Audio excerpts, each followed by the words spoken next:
Uh, Hi everyone, welcome to Squiggle Woolly 8. I am Moth48, joined today by Max. Hello.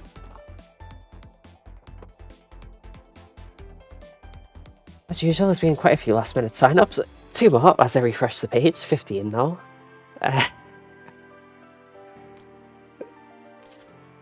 Yeah.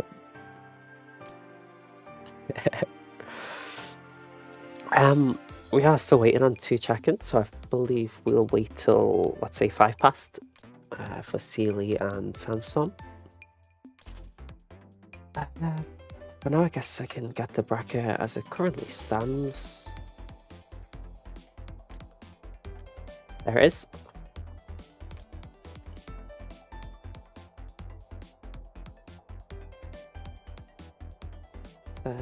15 could be 13 or 14 maybe.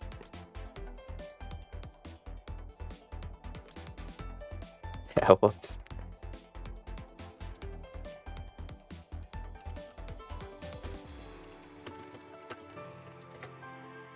I guess I'll get the lobby set up. Currently in Fally, so...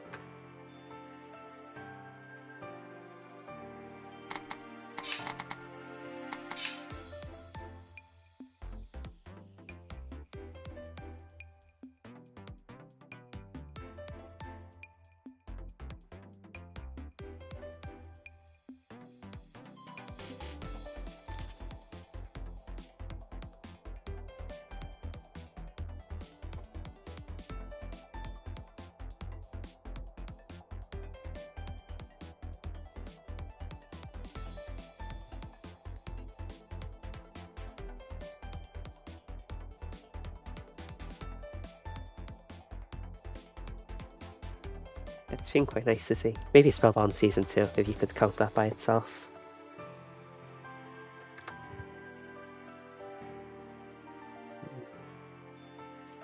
It's been really nice to see how popular this has been. It's kind of a risk moving away from ATC, but I think it paid off quite well, really.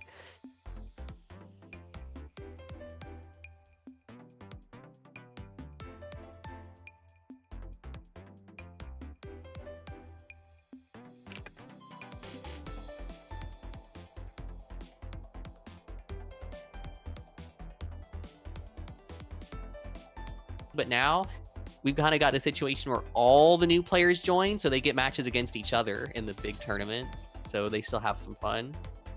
Yeah. It's, how many beginners have we got? I wonder if the Moonlit Maidens has anything to do with that.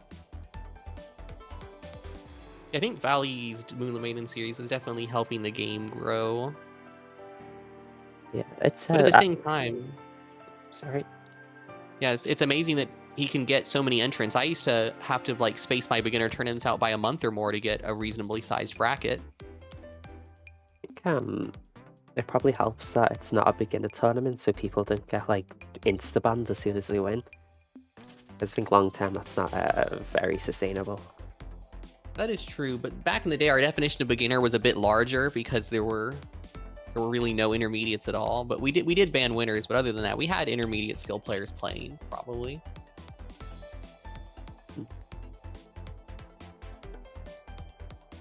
Yeah, I've been thinking of like in terms of a family tree. So Vers won one of my beginner tournaments. Oh, sorry. And then Fally won one of Vers's beginner tournaments. And then, so anyone who wins a Fally beginner tournament is like 3 or 4 generations removed beginner tournament wise from mine. See. That's cool. I kind of think of like the history of TO as like a family tree.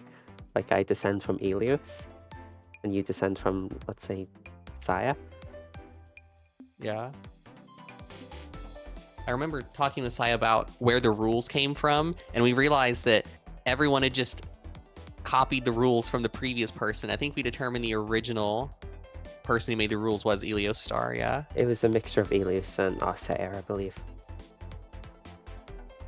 With Spellbinders. Because they actually are the one who found the made up the counterpick rule we have, where the winner's allowed to swap. I think that's pretty standard for fighting games. At least it is in Smash Bros. It's some fighting games don't allow the winner to swap, but Oh, really? Huh? I think maybe even the first ATC didn't let you, but then Spellbinders, they just sort of copy different Spellbinders. ATC, sorry, ATM. Thinking of the general name. Okay, it is 5 past now, and there's no check-ins. I'll see if there's any response. There's no response off both of them, so I think we'll DQ so we can get started. All right, so my opponents are going to change yet again. Let's see. Who will I be fighting in this iteration of the bracket? I might get a bye if you DQ 2 people. Oh yeah, it's very possible. You do, yes. Let's get the bracket up back on screen. So I guess you can stay around for the first match. It's still Penguin, though, but I just don't get a first match. Or Bob, I suppose. Bob could go crazy. Bob has been playing so well lately, so it definitely is possible. But yeah, I was really impressed last time I fought Bob with your improvement.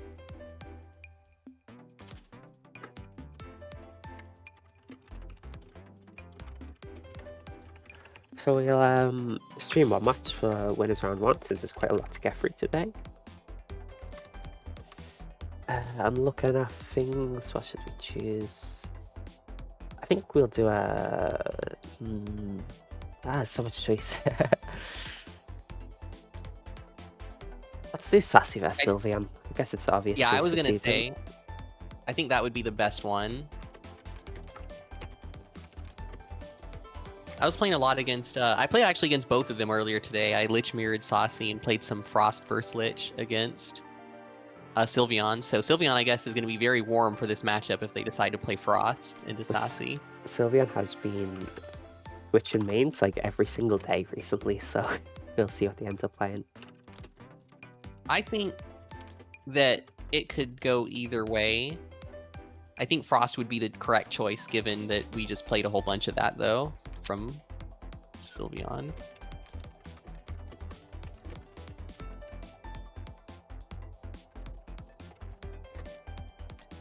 Okay. Always nice to see a full lobby, or close to. Up and around the mat already.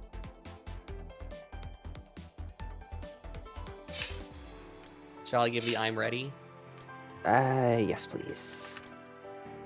These 2 players don't know. They're not waiting. I was watching some of the old Waiting on Yous a couple days ago. And you were talking about how you conditioned people to wait for the I'm ready. Yeah. And then I forget to do it, so it's just a lose-lose. Oh, what a waste. Did you ever get your monitor fixed to where it doesn't show? No, I don't. Oh, you didn't? It still does that. I just learned to put up with it over time. Okay, it's like we're not playing on that stage right now. So we're starting with Sasi vs Sylveon on Lich vs Frost, as you predicted. Yeah, so I think right away Sasi has made a decision, given that flower placement, to try to build a full wall.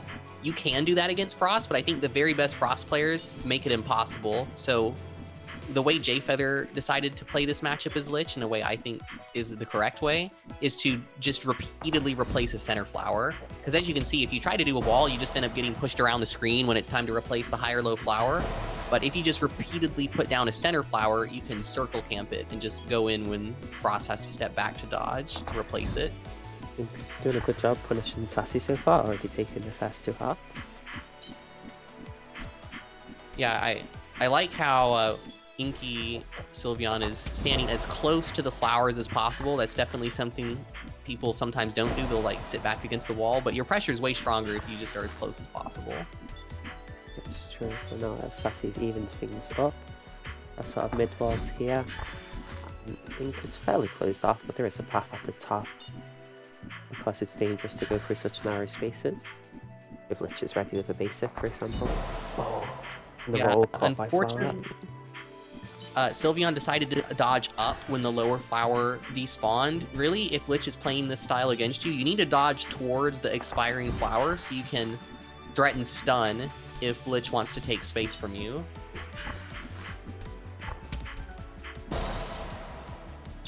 There's the fast card. Sasi. So okay, so we do see, unfortunately, a stun round start there. Doesn't quite beat the flower.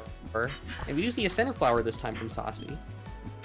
That stun wave interaction round start is basically random. It's very hard to know which way it's supposed to favour. Interesting choice to flower off onto the side there, though, by Sasi. That doesn't control too much relevant space. It is big, though.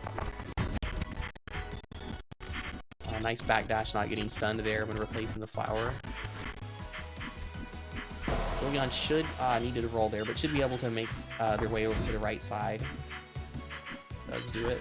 Yeah, it's pretty tough now with one heart and a pretty good setup from Sasi. Yeah, good butterfly spread, constantly just bombarding Sylveon here, and it will be the game going to Sasi. Ink decides to stay a Frost main for the time being. Oh, a cheeky little basic from Sasi at the start there.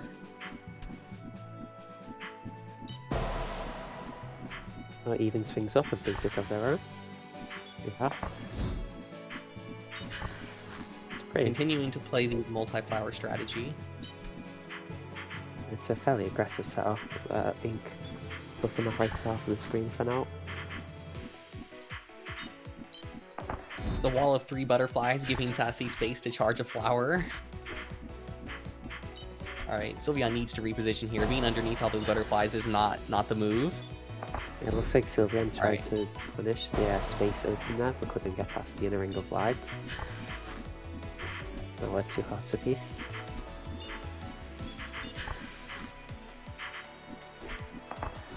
Aggressive roll in. Flowers out.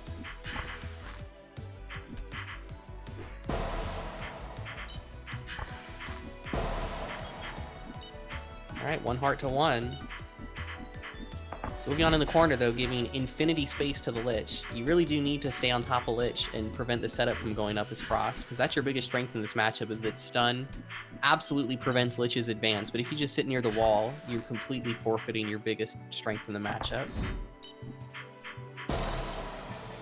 Sasi goes for a flower dash. Doesn't work out, but Sylveon takes the hit anyway. On top, we've got a nice center flower. Sasi caught by basic, Micron at mid-range. Yeah, that most recent butterfly by Sasi, the one on the bottom, I really like that because it helps to push Sylveon out of this position where presumably Sasi wants to put a flower. Yeah. Opts not to. If you want to stay in that position as Sylveon, you've got to be very conscious of that butterfly. Now decides to move upwards where there's less butterflies to pressure, but regardless, still getting hit. And Sasi uses the opportunity to extend that flower charge, now absolutely huge. Unfortunately, those 3 butterflies right next to each other are also all kind of synced up, so Sasi's offense is going to be very weak for the time being. Needs to reposition those butterflies. Yeah, with his walls closing in, it will still be really tough for Sylveon, I imagine, for now. The way forward caught by Sasi's basic there. Now Sylveon just 1 heart in this set. 1 heart to 1 though. Could keep the tournament dream alive. Needs 1 more hit, 1 more basic bonk. That won't be the case as Sasi advances with a 2-0 victory.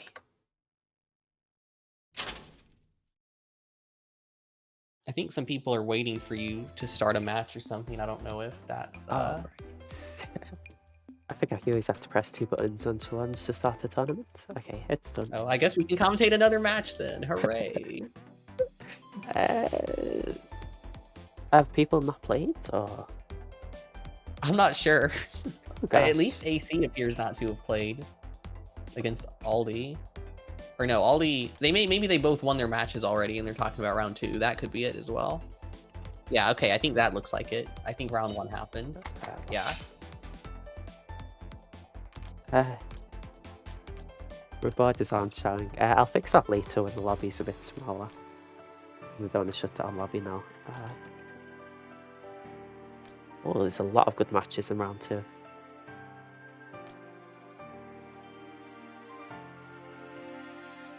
So all of round 2 is actually ready, so...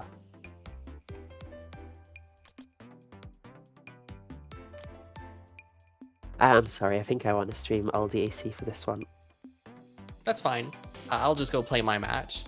Okay, so that'll be Aldy AC happening off stream, on stream, sorry, with the rest off stream.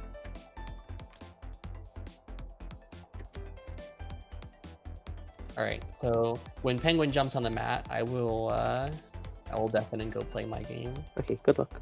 All right, thank you. See you soon. Bye.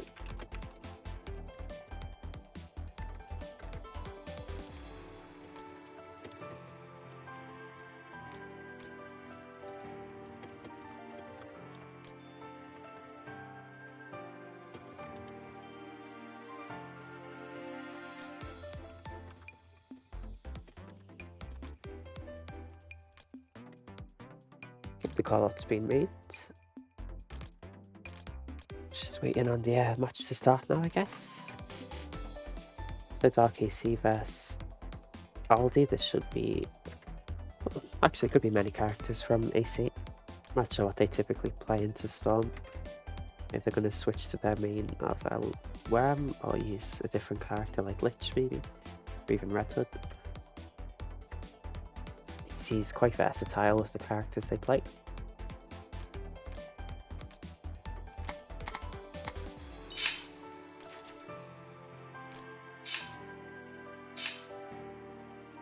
We will be going to the Worms dual box. Maybe this will be good for AC's Red Worm. That's what they choose. I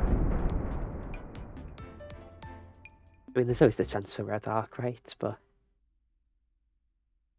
maybe less so. As we do have Worm vs Storm. These two's best characters. And it's a round starts wide, catching Aldy. AC manages to escape that melee pressure.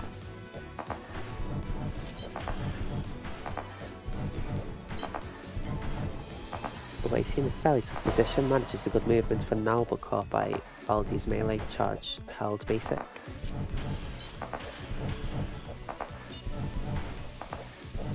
This looks like it will be a wall, never mind, some space opening up for AC here, but covered by the wide. Oh, AC found himself in a pretty finicky place there. But no hits. And again, AC in a fairly tough spot, but there is space at the upper half of the screen, and AC goes for a way in. On the way out, caught by wide, now down 1 heart to Aldy's 3. And Aldy on the wall, can't manage the micro. Oh, another good dodge for the melee by AC there.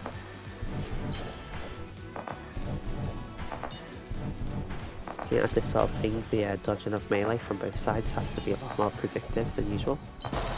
So oftentimes that will be a read when the melee is dodged. But regardless, as I'm speaking, AC loses the card, can't quite escape that wall there. And they are round start meleeed to start this card. And a basic with AC up against the wall, now down to 2 hearts. Oh, but a very, very narrow basic catches Aldy there, just as AC was about to get hit.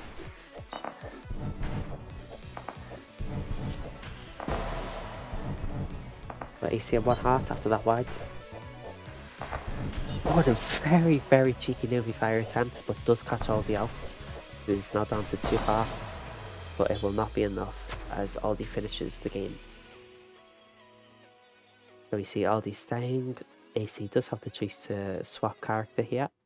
They don't take it. We will be seeing more Worm vs Storm.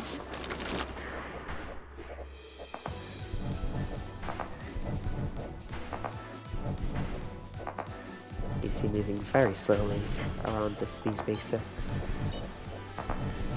creating space for himself, and catches Storm charging basic with his laser. A very aggressive clone placement by Aldy, very well done, but these lasers force out a flash step, but it will not be enough to save AC. Stuck in that corner. Hopefully that's a piece. Oh, and AC going in for the melee attempt, but unsafe, has to bear Novi fire.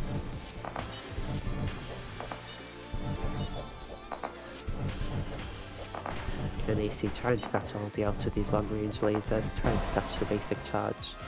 Don't quite manage, still gets a hit though.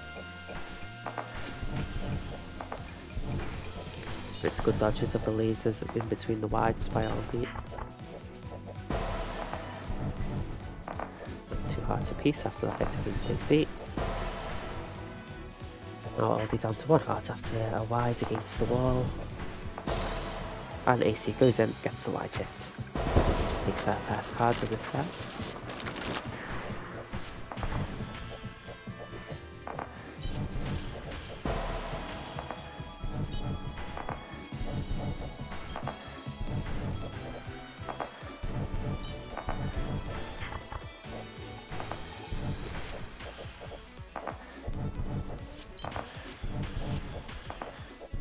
Now the walls close in. We're at a very long range here. AC just doing a job trying to misdirect these basics, but can't manage. Is going to be checkmate here. Novi Fire not enough to save AC. And the pressure's going to continue. AC makes the dare and leap forward. Stays alive for now. Again in a tough spot, but moves so slowly to avoid the wide hits and gets a wide of his own. And another even swings up in just a few seconds with two hearts apiece. In just a few seconds more, AC takes the lead from a 2-heart deficit. 2 hearts to 1 now. AC keeps putting himself in these tricky positions, but staying alive. Just really trying to pressure as much as he can in these odd moments. Now a pretty tough position, AC can't move forward, we will be 1 heart apiece.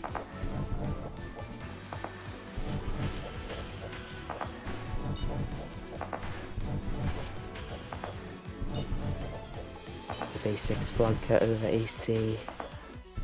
Clone comes out, the walls close in, a wall closes in on AC, who misdirects and gets the hit, even in the set 1-1.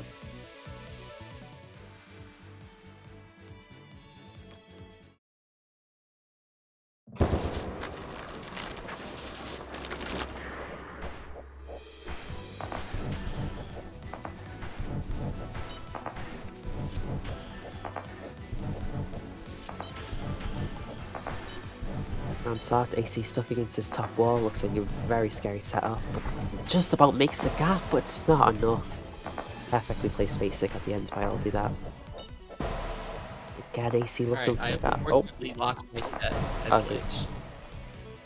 Mind. We're still we're on game 3 with AC Aldy now. Storm versus Swan.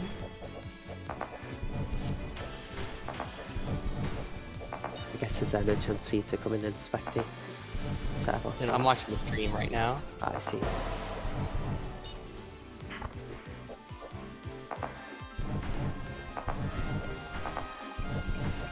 Oh, AC pushing Aldy in this wall, gets the hit. Very well played. The revenge melee hit, 1 heart apiece. First card of our final game, goes down to 1 heart.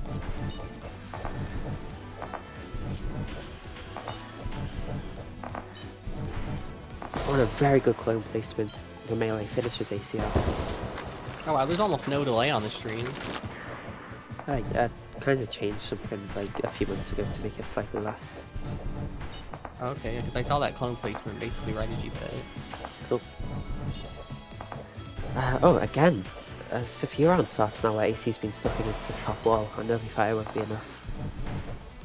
Yeah, I think this thing that Aldy's doing where they start the match against the wall, that is probably on purpose to make sure that there's more basics on screen at once, because, you know, since they have a travel time, if you start against the wall, they take longer to pass through the screen, so you just get more basics at once. Oh yeah. Good point. Especially against a fast character like Worm that can run around your setup, it can be good to just not have there be an around. Long range laser catching Aldy. Now down to 1 heart. AC in a good position to even things out on a perfect moving fire. Doesn't always save you from checkmates, but does that. Yeah, the defensive Novi fires, AC's really good at those. Oh, a very bad swap for AC, but Novi fires there once again. Just at the edge of clone. And finishes the cards. And on to our last card of the set.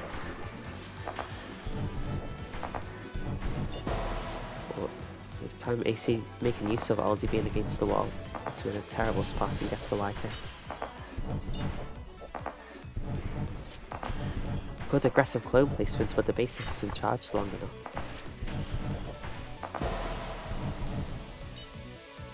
Another long range wide, puts Aldy at 2 hearts. It's a good start for AC in this final card. It's a very good start for AC in this final card, now up 4 hearts to 1. Pushes in positionally, gets the white hit, and ends the set with a flawless card. Will be 2-1 to AC.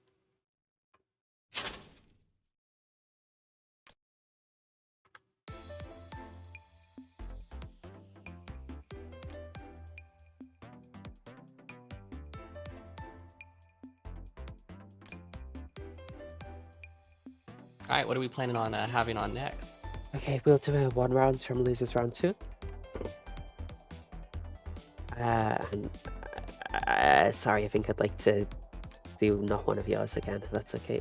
Yeah, that's totally okay. Don't worry about it. That'll be Sasi vs Bob the Bobber Wham. Seems like a really exciting match.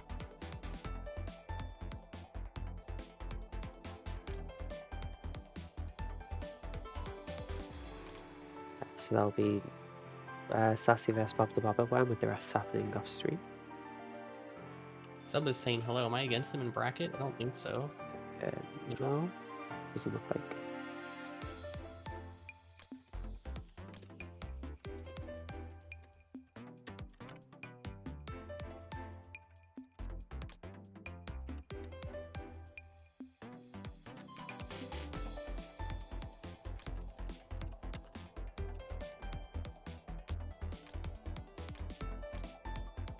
Alright, may I begin my match against Sylveon? Sure. Good luck. Alright, right back.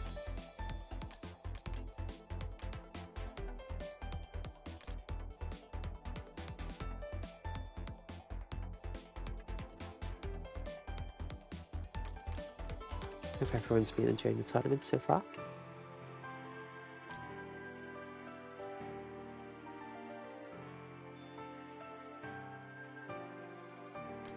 We're getting started soon. Why? Oh, they are here. I'm not sure if they're playing in a tournament match, but I'm not spectating. Whoops. I hope they're not playing. We'll see.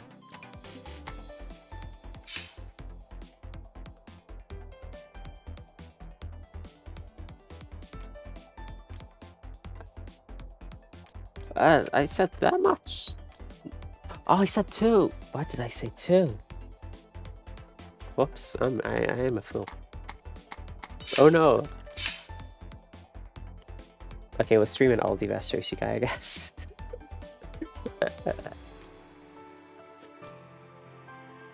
I mixed up my order.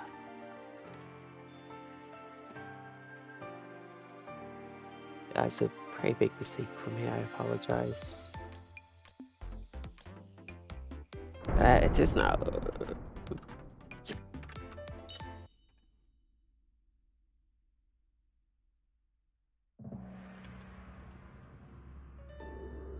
Sorry guys. Oh, we should have a decent match here. A bit more of Aldy, however. Some people don't mind more Aldy.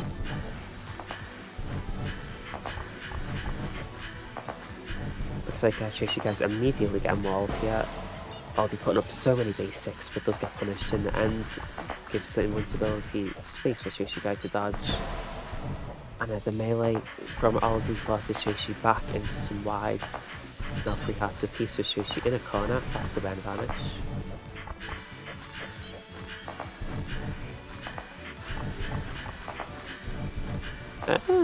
Sort of illegal dodging from Shyoshiguy there inside nothing. And it gets caught by Aldy's walling. Looks like Shyoshiguy so far is basically entirely stayed against that right wall. And Aldy's using that against him to wall at long range. Occasionally, we've seen twice now, Shyoshiguy has stuck out Aldy before he's managed to finish the wall. We'll hope that'll continue. It's a really strong clone placement, and this will surely be the end of Shyoshiguy, unless he can get a hit in here. He can't. Survives for about as long as was possible in that situation.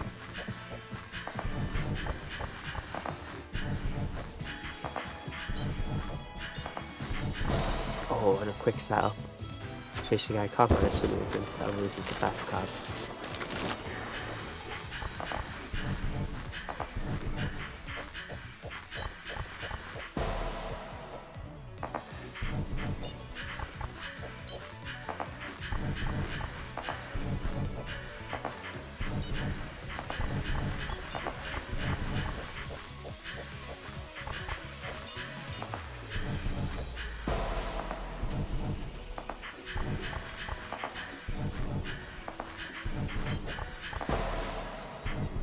So white hit catching Shyoshiguy, who's now down to just 1 heart. And the Aldy finishing game 1 with a flawless card.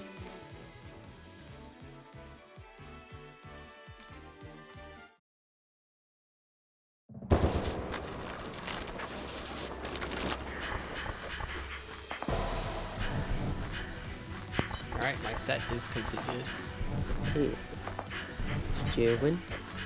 I did, yes. Let's see.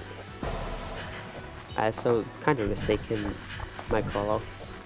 So we're streaming Aldy vs Shyoshiguy current moment. Alright. Oh, Shyoshiguy caught by that clone basic. Maybe staying a little bit too close at this point. And caught by wide, now down to 1 heart.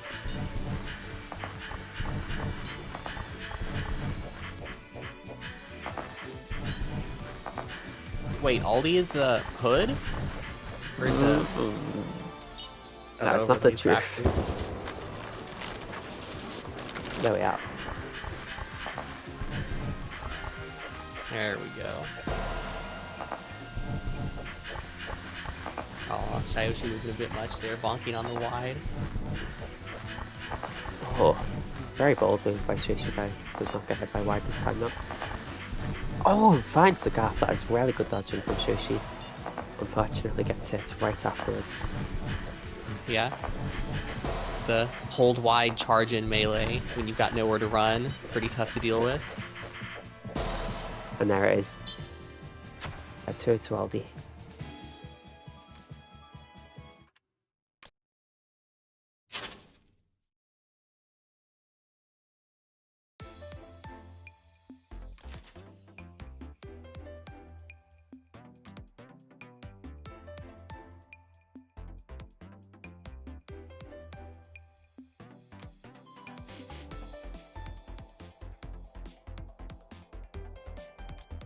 Alright, what's the plan for the next match? I think we'll continue with losers for now, so we're just waiting on a couple of results. But elsewhere in brackets, see what results have we got? There's no new results actually.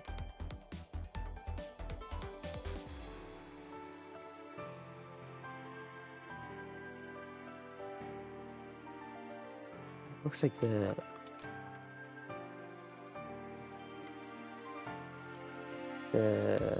Sasi vs Bob match is finished.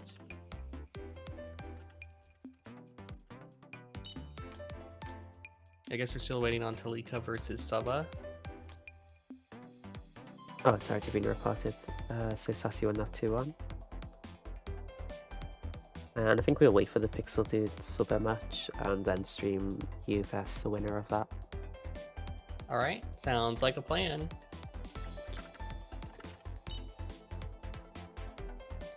Yeah, it looks like the AxemJinx Pixel Dude or Telika match went on for quite a while, which is why this losers match is still ongoing. Yeah, I wonder if that was Sun Frost. That matchup can take quite a while. At ATM 100 we saw like 4 sets of that in top 8, something like that. So... There was a period where we had a ton of Frost, and I had to play that matchup repeatedly, and the tournaments would take forever, and I'd be exhausted by the end.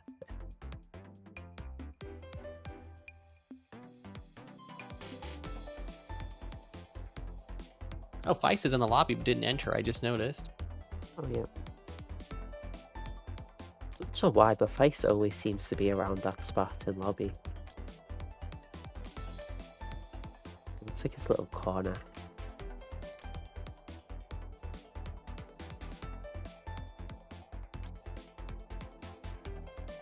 He calls it scared. I see. Maybe I'll steal the pose for one of my lobby images.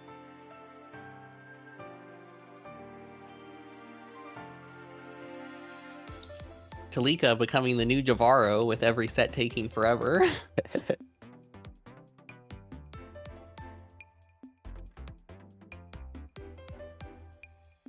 I guess I should call Sasi vs Aldy can happen off stream.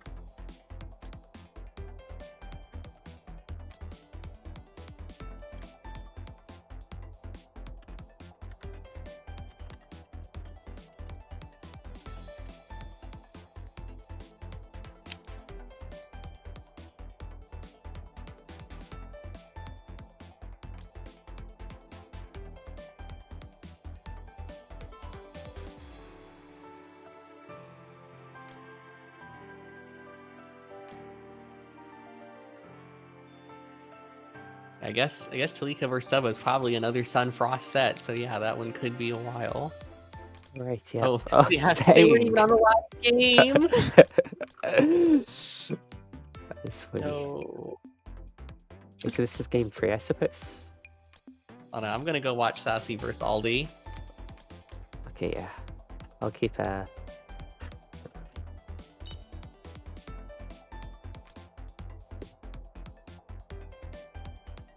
Okay, I'll just keep the chat window open so I can see when the other match finishes. How about I do that since you're the streamer? That's a good idea. Uh-oh. Wrong stage selected. Oh no. An immediate back out. Oh yeah, you gotta back out immediately, otherwise you might get accused of something. Yep.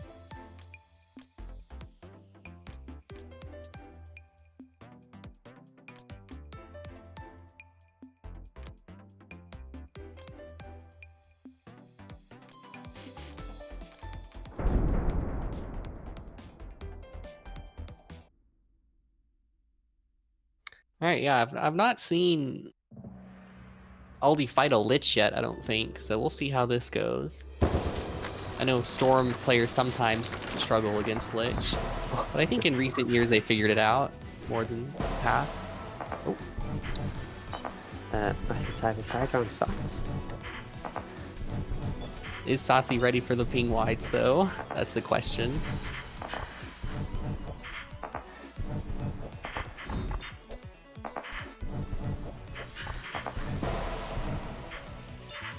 Okay, Sasi doing pretty good so far. Oh, gets sniped by the no longer existing clone though. That's always annoying. There's that brief moment you have to keep track of 3 things: Storm, the old clone, and the new clone. So an aggressive clone placement, plus Sasi stutters the movement and survives. Ooh, doubling up on the flowers there. Needed to get out of the checkmate, but gonna have a bit of a weak setup for a moment here. Alright, I think the other set has just ended. Okay, let's go and do that then. Guess we'll find out what happens in this match a little bit later. It looks like a good set. Pretty well. So Pixel Dude did win that set 2 matches to 1. It's a pretty good performance So by good game. Sylveon. Yeah. Yeah, good job.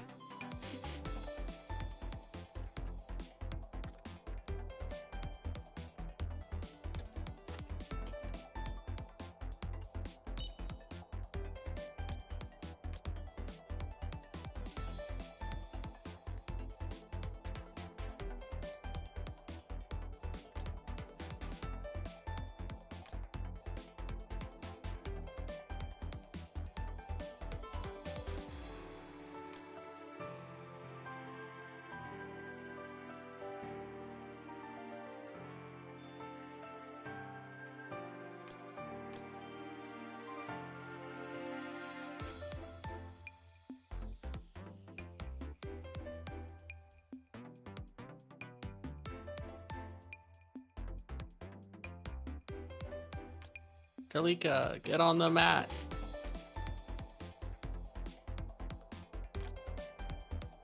Oops. Relog? Okay, I'm gonna fight What's you. this nonsense? Come on. Oh, you want to fight me? Yeah, sure. We've got time, probably. Maybe we can fit a game in. I'm wondering what this whole relog thing is, because the only people I've seen relog between matches was like Illy and maybe one other player back in the day who would switch FPS based on the matchup. That's crazy. Try and get like cheese wides or be immune to them. Do you like relog mid-game if you want to switch? It's mid-set, yeah, I think I've Mid-set. seen relog mid-set. Wow. Can you imagine if Javaro liked to do that? Javaros, don't give him any ideas on how to make the sets even longer.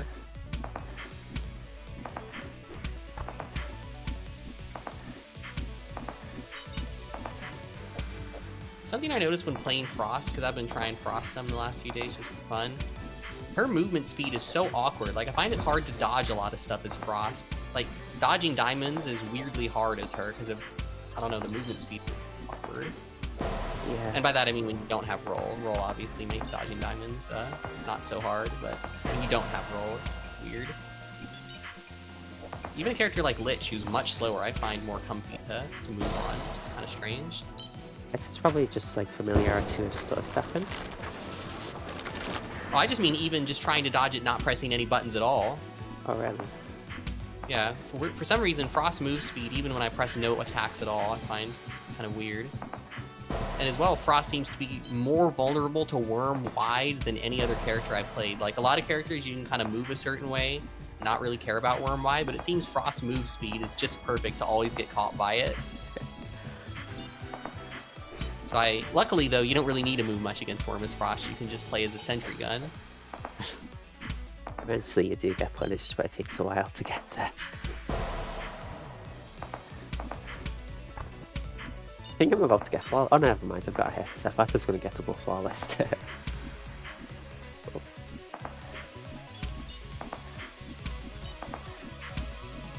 I think, like, once you start stutter stepping, like, constantly, movement's kind of nice. Yeah, that part of Frost is nice. It's just the moving without attacking is weird somehow. I guess you could just do like a really slow stutter step, like a focus basic one every 300 milliseconds to slow you down.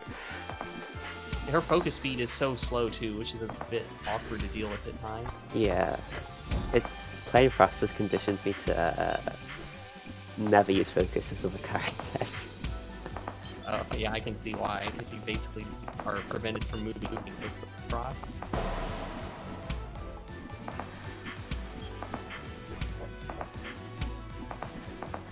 Oh, I'm so dead. Oh, that was so close. It's crazy basic setups in the late game. That was like an RNS puzzle. Yeah, it did kind of look like.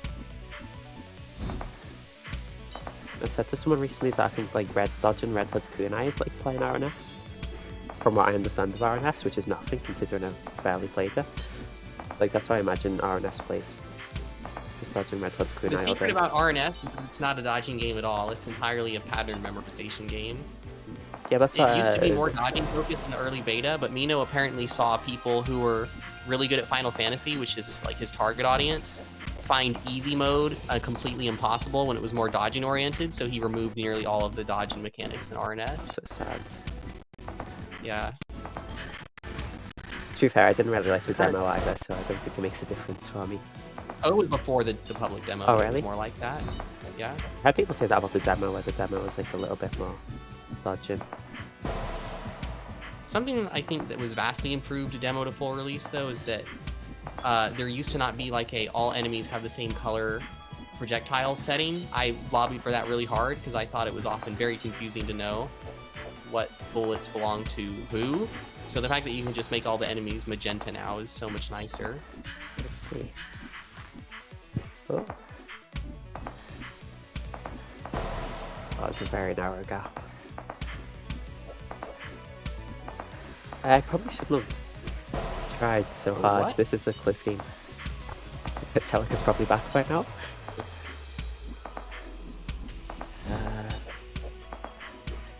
Oh, I thought I had stun available there.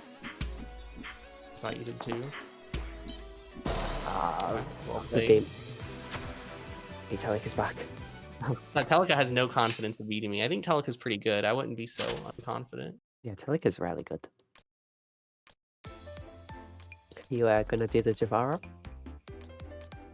No, I think I need to try for this set. Okay. If people aren't aware, the Javara means commentating your own match.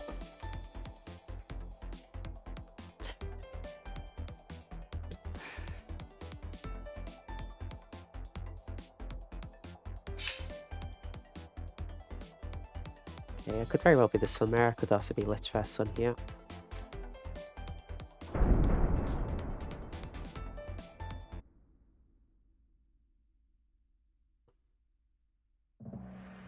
Sunmare, it is. Not the game of chicken a lot of the times. So we see Max on the orange sun, Asteri on the blue sun. As we traded hits around start. But some diamond spam catches out Max, but some diamond spam catches out Asteri as well. Technically balanced. As things are, it's 2 hearts apiece. But this time Max returns, first one to initiate the diamond spam, gets a hit against Asteri. And Asteri's diamond spam is stuffed out by that diamond dash of Max's. As we return to a neutral state, Max going with the diamond spam. First one here, the diamonds will be closer to Asteri. But Asteri lasts a little bit longer, keeps up the diamond spam, encourages the dispel of Max. It will not be relenting with this diamond spam.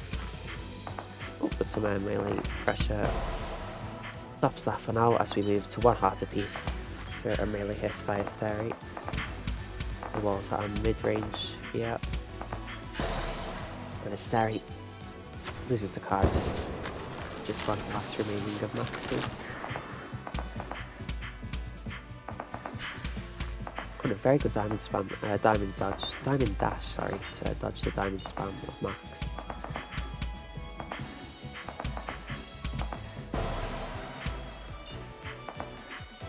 And Asteri continues a good play, getting the first hit with this card. Oh, very nearly a tip of dispel there actually from Max. He does even things out with the post-dispel hit anyway. And there's some diamond spam. Now brings us 3 hearts to 2 in Max's favour. Oh, what unfortunate movement mistake for Max there. Just underestimates the lingering basic a little bit too much. Oh, but a good triple basic after the diamond spam catches Asteri down to 1 heart. Max's approach made difficult by that diamond spam. Fast sees the dispel but gets the hit and the card and the game regardless. And the match is 1-0 to Max.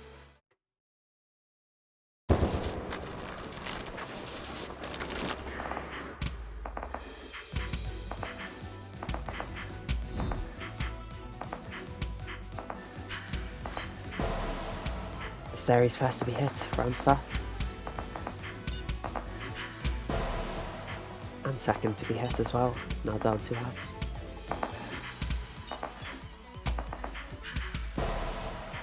Oh, now down to 1 heart, very good start for Max. Just caught in that pancake, maybe hidden behind another pancake. Asteri moving in against the diamond spam. Now against this wall, things will be a bit tricky for her to move. And we see it is tricky as she diamond dashes into some tasty waffles. It's a flawless card for Max.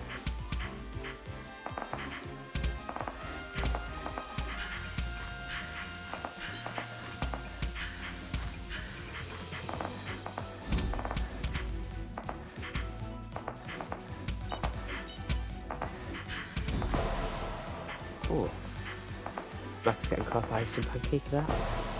And some waffle. Having the full breakfast. 2 courses though. Get a revenge hit. And some diamond spam comes out from Max. Telika tries to stuff it with the basic but can't manage it and dies. Now 2 hearts apiece.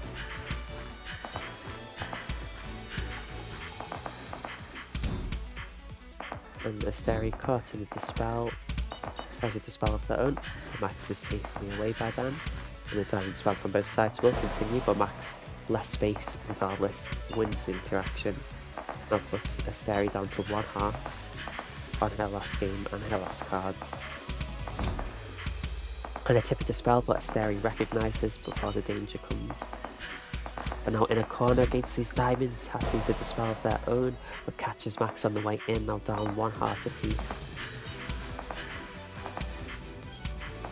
And Max is looking to go in to get the hit to seal the set early.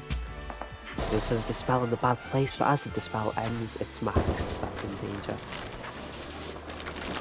Keeping this set going on for a little while longer.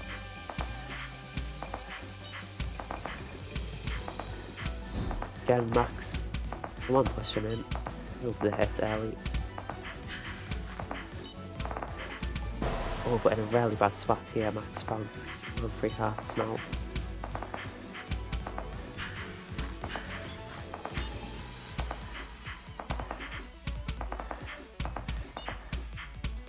As we continue orbiting around each other, the diamond spam comes out from both sides. Asteri pushed back into diamond, now 3 hearts apiece. Oh, but another quick hit against Asteri there as they try and reposition.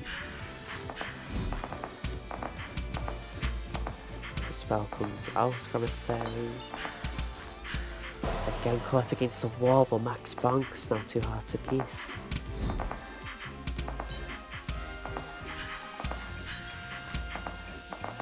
Some diamond spam with Asteri against the wall, will they survive? Yes. Still 2 hearts apiece as the diamond spam from Max comes out and the diamonds catch Asteri, now down to 1 heart on their last heart of the tournament once again. Will they survive once again? Pinches Max with the diamond spam against the bottom wall, now 1 heart apiece. Asteri very close to bringing us to game 3 here, equally close to losing the match. Oh, but very good movement by Asteri to stay alive for now. Oh, but a very hectic interaction with no hits. 1 heart apiece. The walls close in. Will we see a hit soon? And we do. It's Max finishing the set 2-0. How close was it? Ooh, close set. Played? It's been a while since I played a Sun Mirror in bracket. Well played, Telika. I think you're on your way to being a really good Sun player.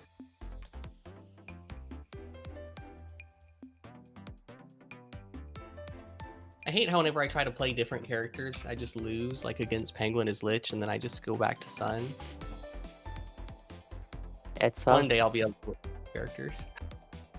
when I was briefly playing Sun for a few months, like I made a rule to myself that I'd never counter pick in tournaments because I didn't want to like deal with that mental process. Like I thought I'd just distract myself and maybe I'd like, you know, back down too easily if I'm uncomfortable and stuff.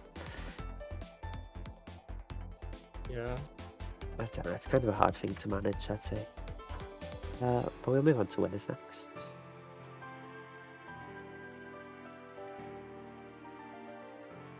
We'll start with Fally vs DarkAC. Alright, that should be a fun one. And they're already on the mat. This time I can watch without the chat menu open. Thanks for doing that. This will probably be Worm versus Arc unless Fally decides to just play other characters for some reason. Yeah, you'd imagine so. I do think Fally believes Worm to be Arc's worst matchup. At least that's what he told me before, so he might switch. We'll see. I think... Oh, okay. Is this a counter pick? Is this a counter pick from Fally or is this Fally charming? I don't know. I mean, I'm not going to talk about this matchup. People get mad at me when I do, but it's a matchup that exists in the video game, and Fally has chosen to play Hero Frost. I was playing Feist in this matchup before, and we had really exciting games, I found. Walls close in before any hits are taken. Fally playing this pretty aggressively, not opting to be a sentry gun. Yeah, looks like he's trying to go for these wide hits. And just dominating the position, having the center screen. That roll does give AC a bit of chance to move inwards, as Fally lands the first hit. Who doesn't decide to stun, just rolls. Very well done. I'm surprised Fally never press stun during that melee interaction. He like pressed it at a weirdly late moment. I feel like earlier pressing it would have definitely landed. Maybe. After mid-range pressure, Fally bunks, bringing us to heart apiece.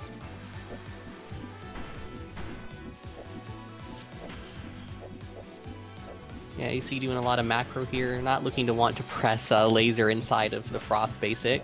Only pressing it when they can macro for the most part. But the walls are closing in. You're going to have to start microing soon. There it is.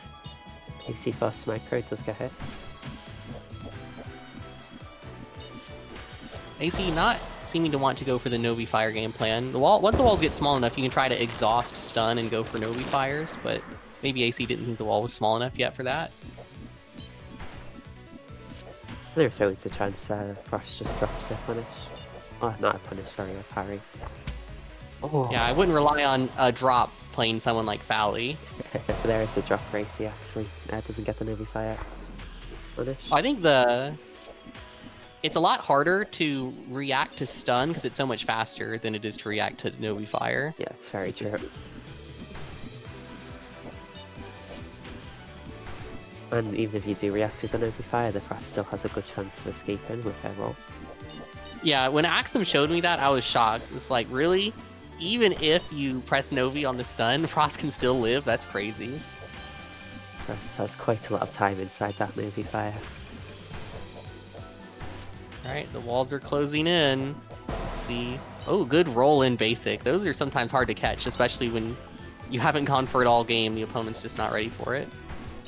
Probably gives a little reaction test to AC. He does pass, but regardless, loses the first game.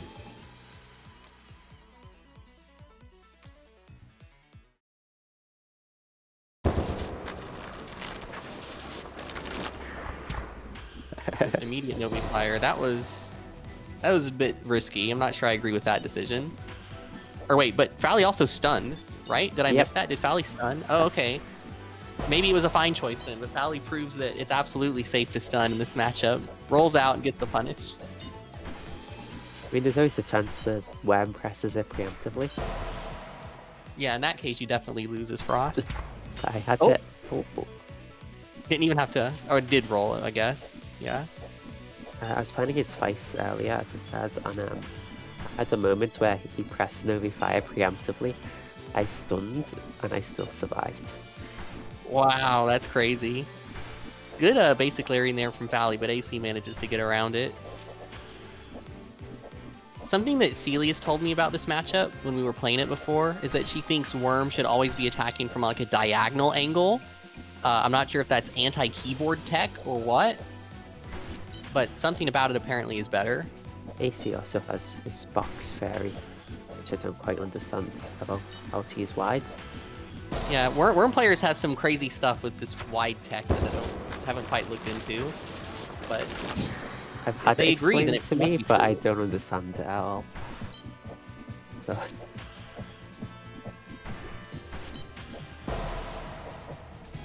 That's AC's on one card now, losing the first heart of this card. Playing a pure endurance matchup like this against someone who's so good like Fally has got to be a bit frustrating. I don't think AC's playing it completely endurance, so... Well, I mean, I just think this matchup by its nature is pretty endurance-based. Yeah.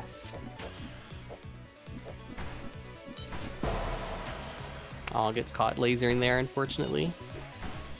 But he's got his moments, he's going in here. Definitely trying to get hits.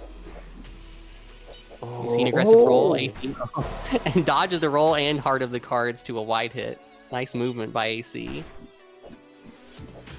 I wonder if that was intentional, otherwise it was fantastic. I'll be honest, I never believe heart of the cards is intentional. I feel like it's always an accident, but maybe I'm wrong. People have said they do it intentionally, but... it's hard to know. Oh, whoops. That's 2 to Fally. Fally moving on to the next round, as is expected from him at this point. Very strong player. With that said, we'll move on to Axem vs Penguin. I wonder if Axem will decide to play Frost here. I would expect that it's a good time to do it. But Axem likes to play many characters, so I could see Axem picking pretty much anything, honestly.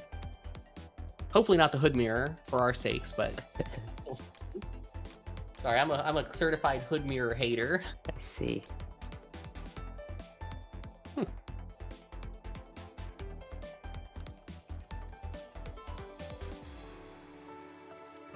Oh yeah, Axem said BRB in the stream chat. They may not be here at the moment. Do we risk another Frost Sun game? I don't know about that. Last one was pretty long. Yeah. Axem should be back quickly. Oh. Who do I have in my match? AC. Ooh, that's a toughie. I'll do my best though. Yeah, that should be on stream. I guess everything from now should be on stream. I wonder if I would have beat Penguin if I just played Sun. Maybe I shouldn't have messed around with Lich. Penguin's good though, I still could have lost.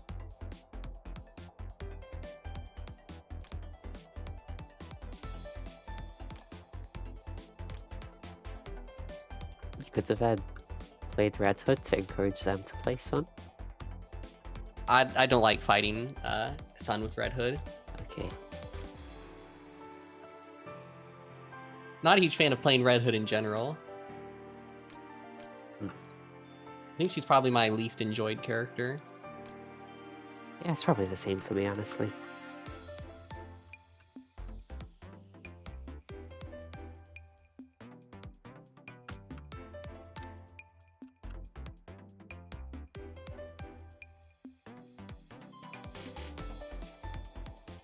Alright, surely AxemJinx will be back soon.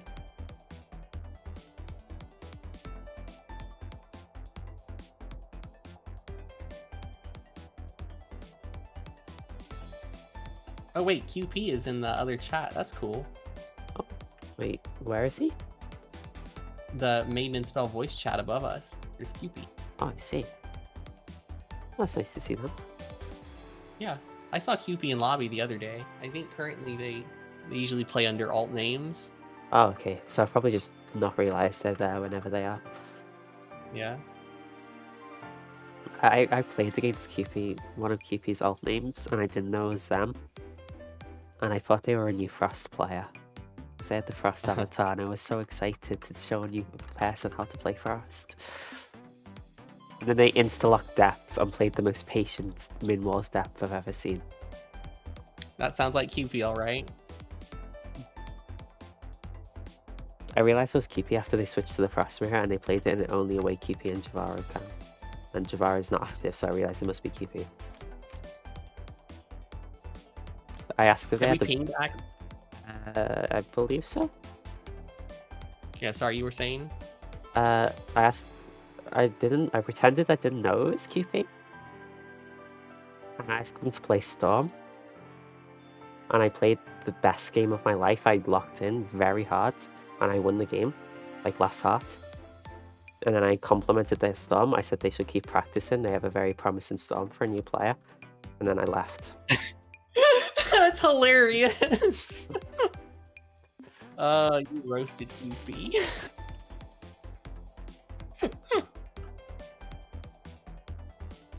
It's just because I was mad about the well, not mad, but playfully mad about the Frost thing. Even though that's what they do all the time, and I've done it myself. Oh, looking at the chat, it looks like QP even wanted to enter today, but overslept. I see. Unfortunately, we could have had QP in bracket.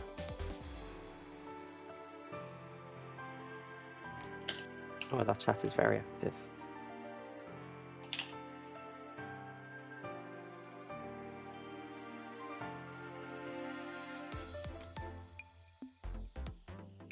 All right, AxemJinx is back. Oh, let's hop on the mat. Oh, we have some games.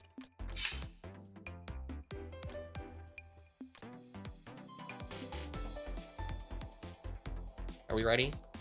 We should be. I guess I'll get an I'm ready. The double I'm ready. We're very ready.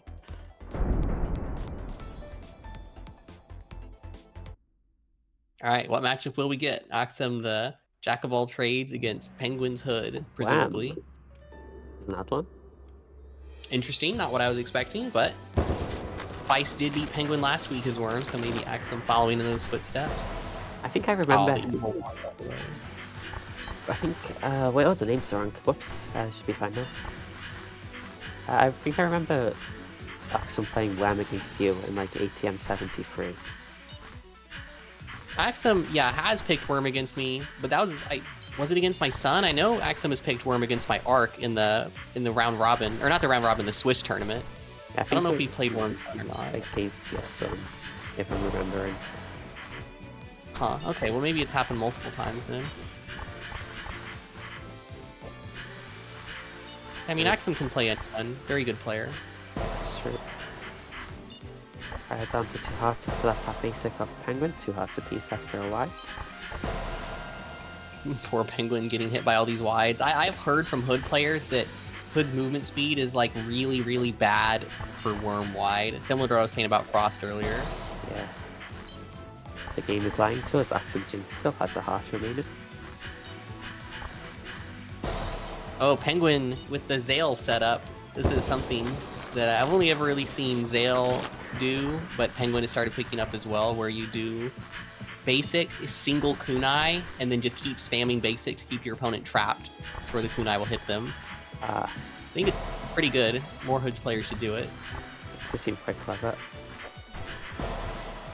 Oh, it's a very nice team up from the wide and basic there. Novi Fire catches the movement out.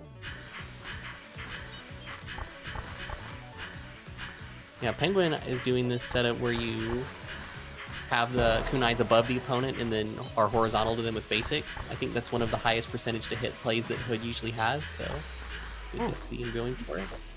I really like AxemJinx's patience in escaping from that corner in the top left. Opts not to kunai out of Vanish, interesting choice. At least mid Vanish. All these basics locking AxemJinx in. One does get the hit. Penguin just needs one more hit to take this first game and probably prompt Axem to consider a character switch. Ooh, just a little less charge on that may have caught. Oh. Good place to hit against Axem, but the smaller dead zone, Axem's basic hits fast. It looks like Penguin is not opting for kunais a lot, just wants to keep the basic pressure up, which I do think it can be good at times, because you do open yourself up to people running at you when you press kunai as Hood. If you just keep pressing basic, you'll keep them back a bit better sometimes. There's the single kunai setup again, but didn't really have Axem pinned, so it wasn't very effective that time. As we get to min walls, Novi Fire is going to start being a serious threat. We see the single setup again. Oh, that wide. Will we see an Novi Fire? There it is. Axem punished for it, given a fast game to Penguin. Yeah, those kunais punish, and then the basic placement were both very good. Like how Penguin's innovating the Tawny meta by saying S instead of stay. Yeah. And Axem decides to stick with the Worm, believes in this pick. Oh, barely escaped that.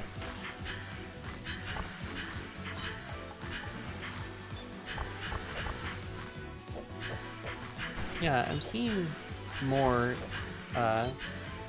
It appears Penguin is experimenting more with kunai timings than most Hoods do. A lot more single kunai, a lot more just not using it off cooldown than you usually see.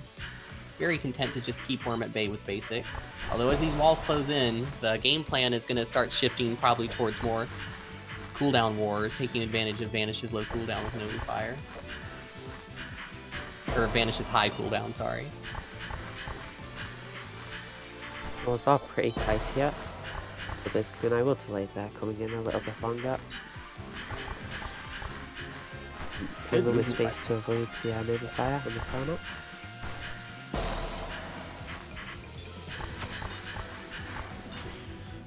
Alright, it has to vanish that time. Sometimes the corners can be a little tricky to tell if you have space, but Penguin knew no space there. AxemJinx is rarely running in for these hits and gets her with the very edge of maybe fire before Vanish can come back off cooldown.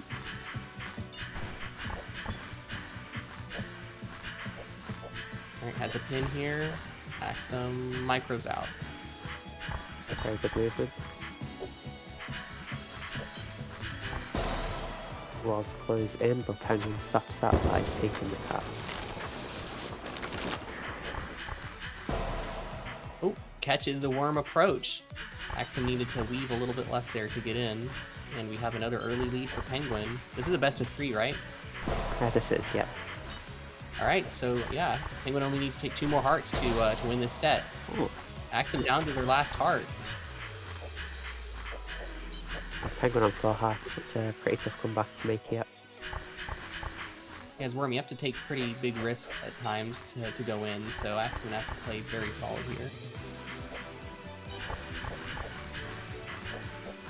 Once you're on this position as well, you just want to wait till min rolls before you get your hits. You can play the sort of safer style. Yeah, I find a lot of Worm players start playing more campy and Novi Fire oriented when they're on their last heart. It's like the urge to attack is strong, but when all the chips are down and you gotta win, they'll do the Novi Fire nonsense. Good micro by AxemJinx, who was rewarded with a heart against Penguin. Those were all so close. Axem barely dodged those basics. Oh, Penguin catches the runaround and will defeat AxemJinx 2-0. Right, as he runs in. That's when Penguin Does that put wins. AxemJinx in my bracket path if I beat AC? Yes. Oh, it could be Aldy. Well, if Axem wins, yeah, okay, it's the other side of the bracket. Okay, I guess we'll move on to losers now. So we'll do U vs AC first, and then Axem vs Aldy. Alright, AC. Are you gonna deafen for set. this? Yeah, this is AC's good. This is gonna be a deafen set. Okay. Good luck if you're still here. Ah. I don't think they're here. Alright. Getting started soon with AC vs Max.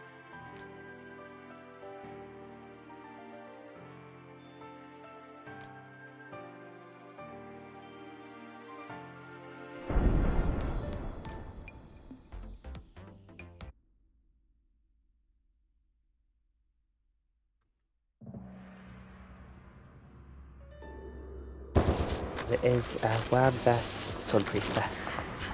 These two characters, these two players' best characters. Wait, what? That's not Worm. I saw the red and I thought it was Worm. Oops, that is a red hood.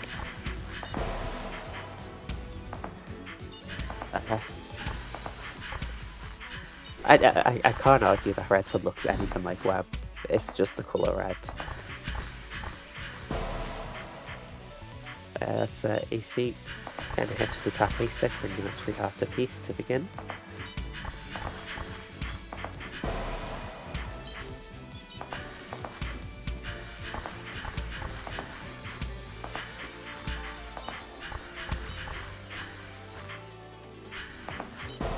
AC holding on to that basic really long, getting hit with the kunai. Caught on the approach by some diamonds. Now on 1 half to Max's 2.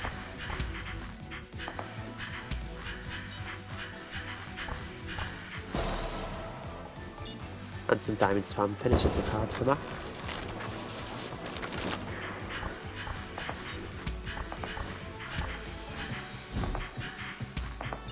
Max often to use the Nova Dispel to keep safe there.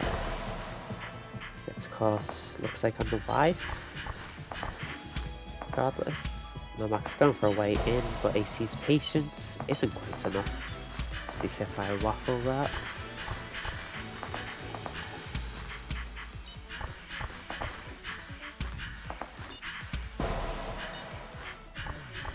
Max caught by basic, not 2 halves to AC's 3. He's rather looking for a way in. doesn't get anything once he's there.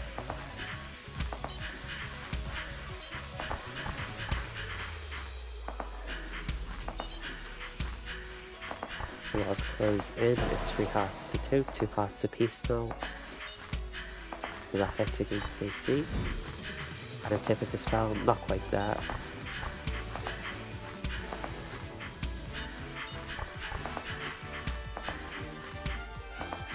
Sort of micro grenade by Moth, staying alive as the walls close in. Get a hit against AC. But immediately diamond dashing into some wide.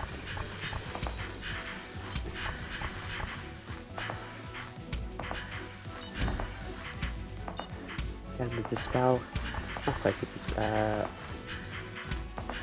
tip it, but still good pressure, no hit. So as Max can't quite micro through those focus connect.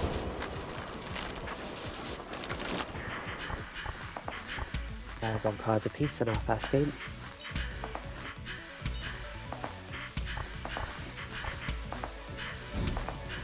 When Max uses the spell against that charged basic of AC, but not safe against those focus kunai, however.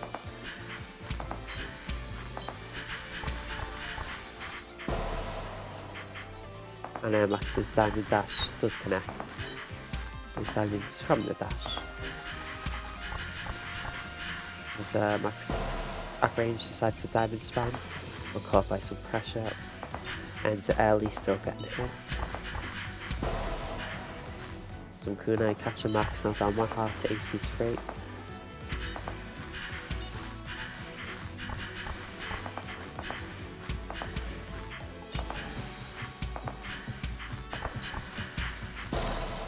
Diamond Swan comes out, but it's not enough as Max is once again caught, stuffed out, bringing the first game to DarkAC.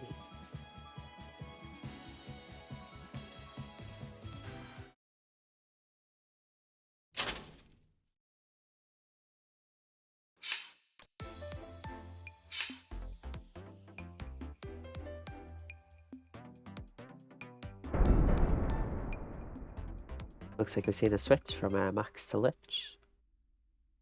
This is the matchup he played earlier against Penguin. Oh, we didn't see that. Seems like Max is a pink Lich. Maybe inspiration from game 2. Don't know. Could be maybe. Ah, but nice. Could be there just like the cloaking. As the walls close in before any hits are taken. See Max's flower expires and he's sort of stuck against this corner now. And uses the flower dash in, tries for some melee pressure against the hood. Although Lich is very slow, her basic has such a small dead zone that she can get away with meleeing hood at times. But caught against the wall, it's 3 hearts apiece, a hit outside actually. And a good butterfly placement from Max there. But they do get hits. The edge of an arrow. And again by some kunai as they forced to retreat. I'm going to not too much space here with these butterflies. Stays quite close to that butterfly, can't misdirect it in time, he does get hit. And a bonk brings us 1 heart apiece very quickly.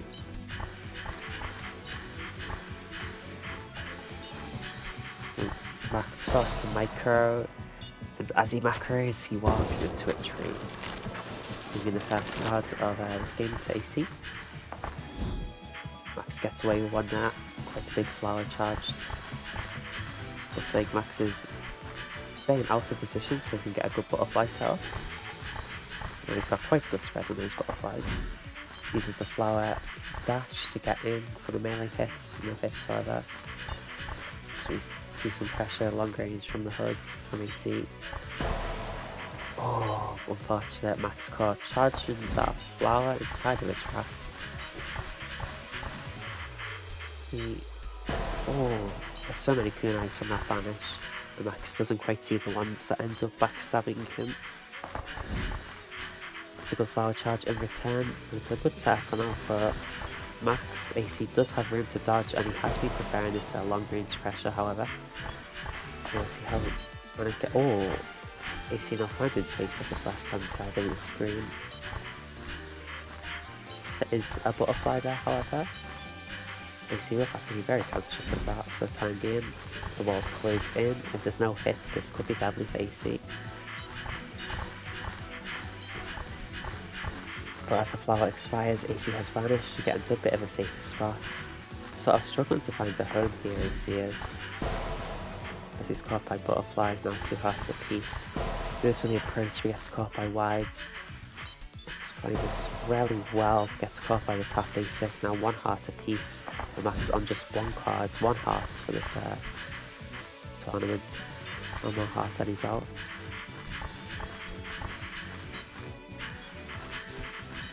And some very narrow dodges of the basic by Max. And that will be the end. The DarkAC winning the match 2-0.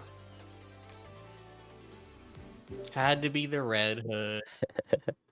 He got double eliminated by Hood. At least you know now about your son. I know about my son? You don't have to regret not picking son. I guess, yeah. So with that said, we'll move on to AxemJinx.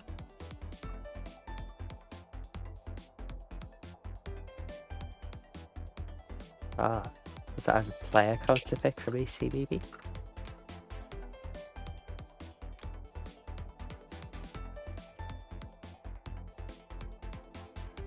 Beginner curse of struggling to fight Hood never fades.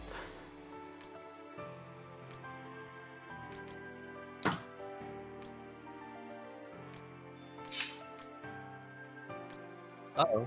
Did my mic just go out? I just heard a weird USB port sound. I didn't hear anything. So. Okay.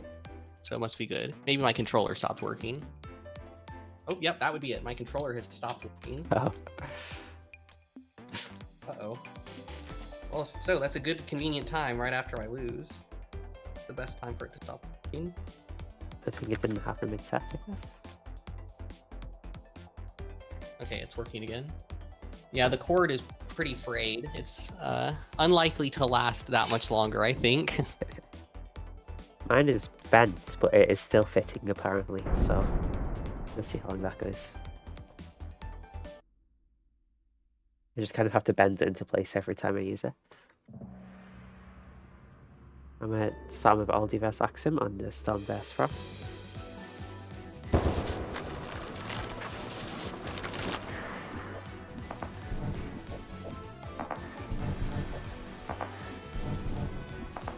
Right, Axem opting to go for the Frost. Despite putting this matchup as 2-8 on the matchup sheet is quite a thing to do. It is a comfort pick, I guess. I just find it odd that Axem chose to not go Frost in the 8-2 matchup and to go Frost in the 2-8 matchup, you know? That is true. Interesting character selections.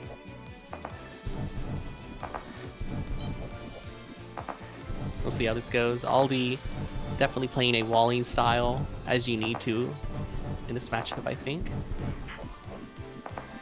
Axem's got to get out of there. Roll not quite long enough. Yeah, and you can see, similar to the AC set, Aldy is opting to stay pretty far back just to build up a bigger stack of basics on the screen. Oh, clone melee. No reacting to that one. Aldy caught against the unfocused basic from Axem.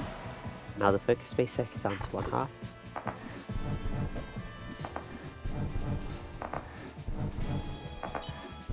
Ball's building up here, yeah. Axem tries to slip under but doesn't quite make it. And then risky there as well. The Storm Beast ends up deciding to like just hold the basic a little bit. Yeah, Storm's got a lot of different mix-ups for trying to pass the checkmate setup. Ooh, gets out of there. 1 heart apiece as the walls close in. Yeah, Aldy repositions. Oh, Aldy kind of threw the clone away there. You have to, I think, as Storm, try to stay behind your clone and slightly displaced from it so your basics don't overlap. Because if they overlap, you may as well not even have a clone. Oh, instant melee. I'm not quite ready for that one.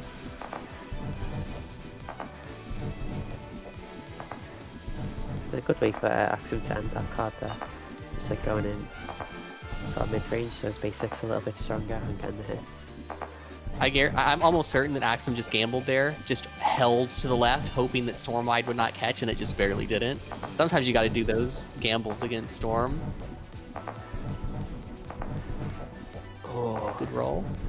Very close to the wides.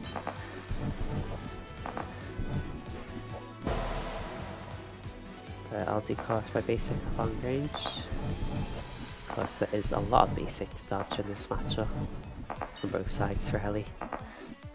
Yeah, as Storm, you kind of just have to be comfortable sitting inside Frost Focus Basic for a very long time, especially when the match gets to small walls.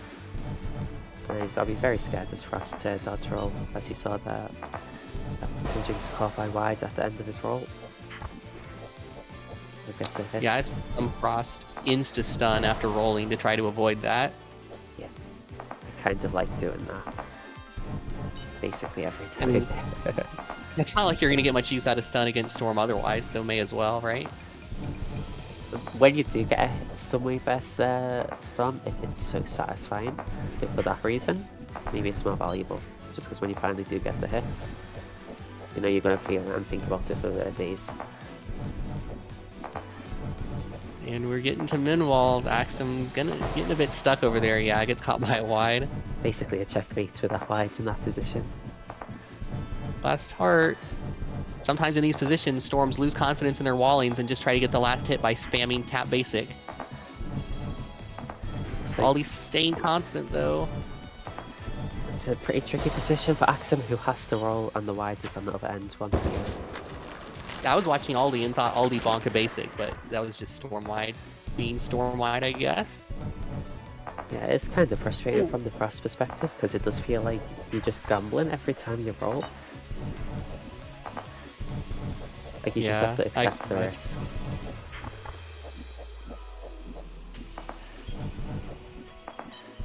Yeah, before the walls close in, Storm also has no obligation to engage Frost in any fair capacity. You can just run in circles to min walls if you want. No one does that yet, but you could theoretically do it. One's that lame. You've had it happen before? Yeah, but just in like an experimental sort of way, where someone did it to me just to like demonstrate. Oh no! Doesn't focus clone properly, or like stands in the wrong place, now the clone's out of bounds. It can work, but it's like harder to do vertical checkmates with the clone out of bounds. Yeah. 2 hits happen though, now the clone's back in bounds. Oh, but she's gone.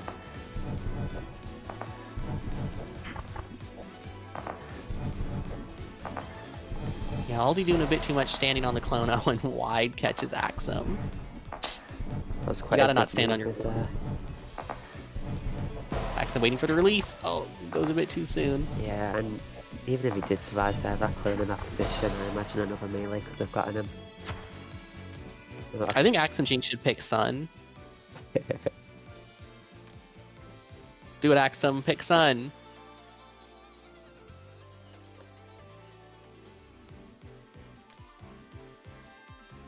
We'll see what happens. I don't think the stay is happening. It's going to be a switch. Maybe Lich or something. Stay? Interesting. I would not have expected that. Gets right up in there for a basic, but Aldy sidesteps it.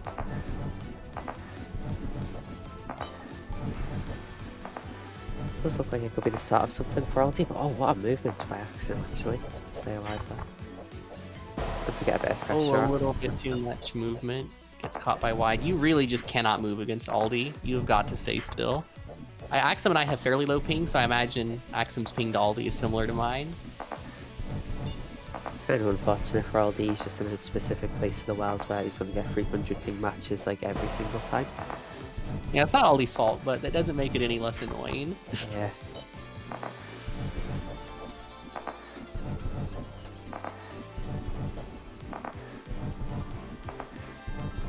Alright, the walls are building up. I'm expecting a clone placement down at the bottom, maybe. Yep, there we go. That opens things up at the top for Axem. Yep. Aldy needed to cover top with the proper storm there, I think, for that setup to work. Oh, good catch by Axem. There it is. Frost can hit wides in this matchup, and she can also melee in this matchup, as we're seeing from Axem now. It's true. Oh, just barely oversteps into that basic. And that one too. Yeah, as strong as Storm is, sometimes you're just going to randomly hit stuff and lose. It's always been the character's biggest weakness. Inconsistency. A risky roll with the threat of wides by Axem, but stays alive. Aldy not pressing the button for now. Aldy caught against the wall, so got basic by Axem to punish. Oh, building the wide stack, but Axem remains steadfast, does not overstep, and escapes the setup. Ooh, good movements by Axem. Yeah, when the wall is closing in and Storm just holds wide and runs towards you, it makes this impenetrable wall of wide sometimes. It's very scary to deal with.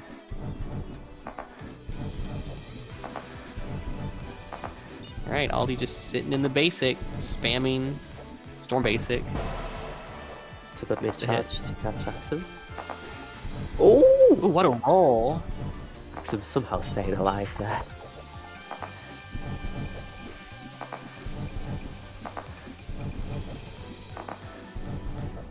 Doing a circle dance that often happens with Storm at min walls. Axem gets hit.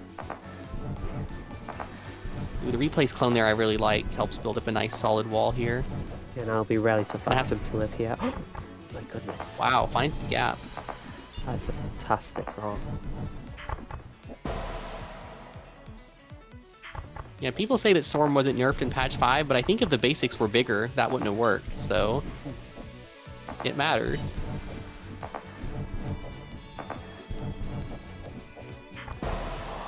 Oh, the wide, poor Axem, that was barely any movement. Checkmate incoming, potentially? Nope. There's a gap in the walls. As Aldy bonks on basic, long range, now down to 1 heart. Against Storm, sometimes you just have to, instead of trying to dodge the wall, just sit there and spam bullets and hope Storm has to stop shooting at you. That's AxemJinx even in the sets, 1-1. Axem's still considering the switch. Yeah, okay.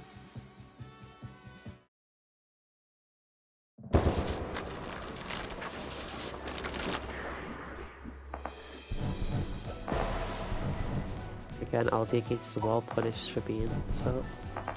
You know what? I think that if Aldy, instead of trying to start a new wall there after getting hit, just ran at Axem and held wide, that Axem would have got hit. Oh, it's a very narrow escape by the counter pressure of Axem.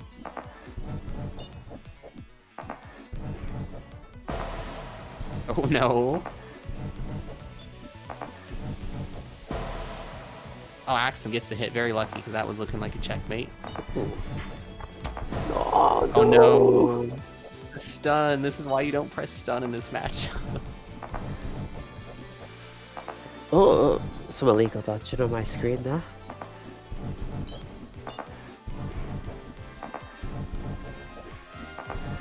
Oh, does not lose the gamble on the roll that time and gets out.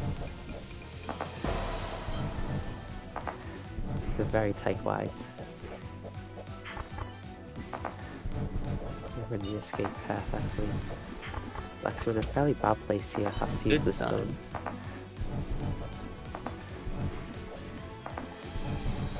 I think he's going for the wide tip with Aldy against the corner, but doesn't pay off. Yeah, just going for any form of mix that Axem can get. I think I don't know, I feel like a lot of Frost underuse unfocused basic, especially in situations like these where you're just completely vertical with your opponent. Throwing in some unfocused has got to be good, right? If you watch my Frost, you'll realize I never use unfocused basic, or very rarely, so I can't really comment. You never use it, and I feel like that's got to be a mistake. Yeah, well, why hamburger when you can have steak? Variety. Anyway, that's Aldy taking the first card of Game 3. This is still best of 3. Oh, Axem staying like that. Leaving the level 2 very late. Oh, Aldy reads an escape out the top, but Axem goes back down low and escapes out the bottom. And the walls close in. Axem has to be really aggressive in his dodging here. Aldy surviving up top just barely and gets the hit. Good melee. Axem on 2 hearts. Oh, Aldy goes for the, oh, another walking basic. Gets that one. That's so funny when Storm does that. Yeah. I think it's become more common these days, actually. Not sure what it is, but... I think Fally does it a lot, and so people started copying it. Nice, and Aldy will take it. Advancing. I believe this is the first squiggle where AxemJinx has entered and not made grand finals. Really? Well, we'll play to Aldy. So he was not the first one, but I don't think he was.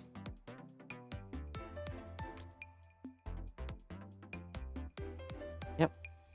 That ends quite a long streak of 6 grand finals for Axem. Does a good job for Aldy to manage that set in the end. Now we have the rematch, AC versus Aldy. This one was close last time, unless we're going to winners. See, I think we will go to winners, actually. Just because they've been waiting for a little bit longer. Yeah. So it seems like AxemJinx is opting to never use Frost against Storm again by that chat message. Yeah, looks like it. So winners finals will be Penguin the second versus Fally.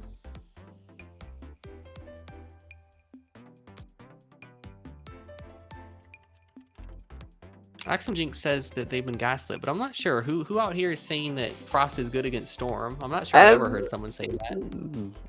I don't know who could say that. Who could say that? That's a stupid thing to say. I said that. Well, I mean, I know, but you say every matchup's winning for Frost. I think people understand that from you. It's kind of expected. I guess. I mean, I say it's winning for Frost. I say it's 5.5, 4.5. That may be a bit hopeful.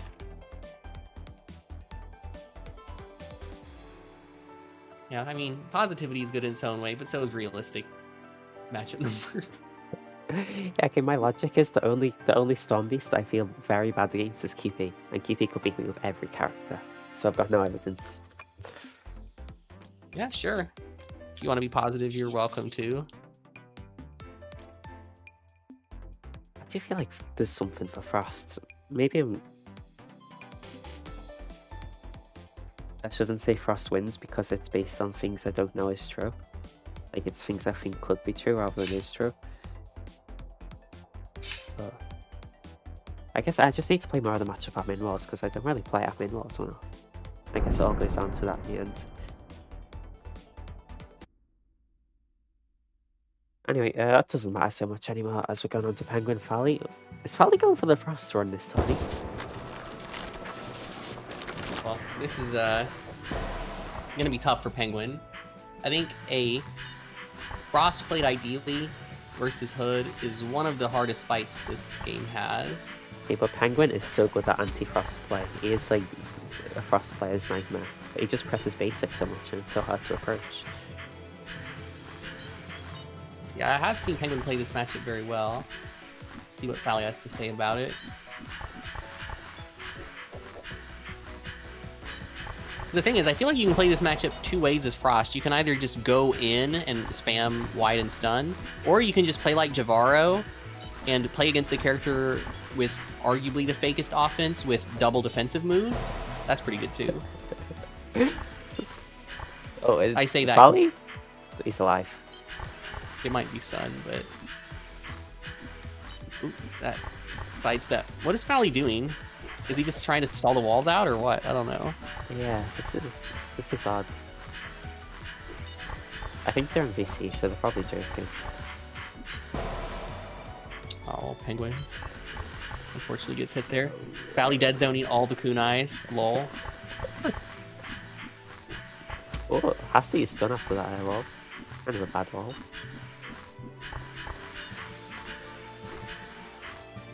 Oh! Fally not pressing anything. Oh! Oh no, the wall! That can happen sometimes. The wall presses your opponent outside the stun punish. If you're gonna get stunned up against the wall if it's shrinking in. You just might live. Well, I guess stunned with a kunai right about to hit the frost. I hope she doesn't see. Oh, no stun, no vanish, no nothing. Interesting.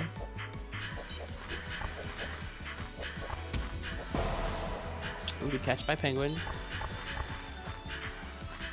We'll see if Fally's going to continue this weird play style of not pressing buttons. Does force the vanish there though, but the kunai catches. And Penguin is up 4-2. Could somebody catch a penguin turning around? Could have dead zoned the kunais again, but opts to not play that way this time.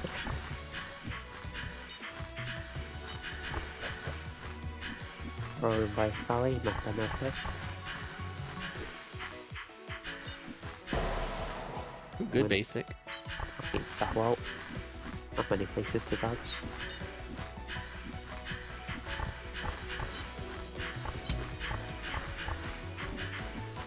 Dead zone the kunais once again.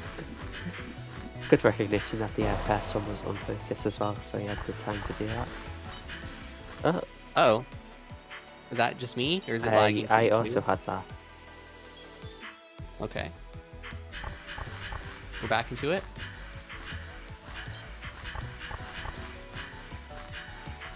Only on 1 heart as the wall goes in, and then still on 2. Oh, there.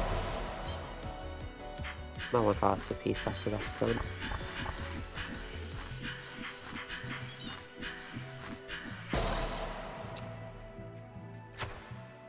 Will be Penguin taking the count. Alright, Fally playing very aggressively this game. Just get the Forces stun out. close enough to vanish. And gets the hit as dead zone well. action. I mean, Fally did make a start of RNS, so it's good at these cycle reading puzzles.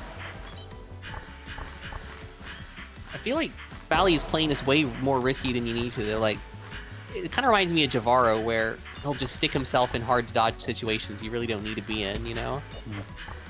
That's what I feel like Fally's doing. There the new trackpad Aldy.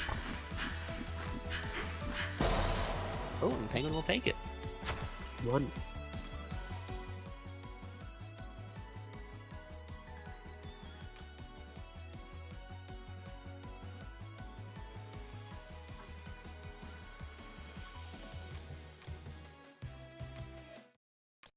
Okay, we get thing there.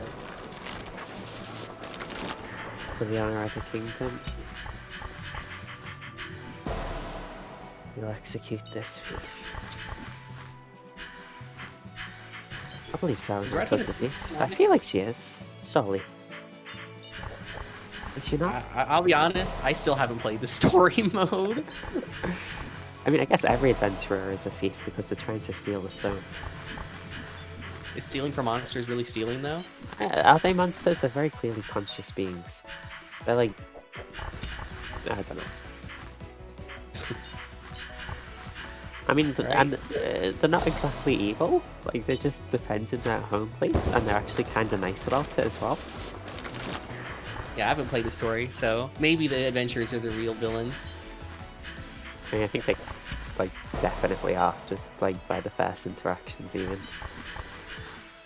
The whole story is them trying to, like, steal the stone that keeps the kingdom alive. And then some One day I'll trickery stream and myself. stuff. Story. Sorry?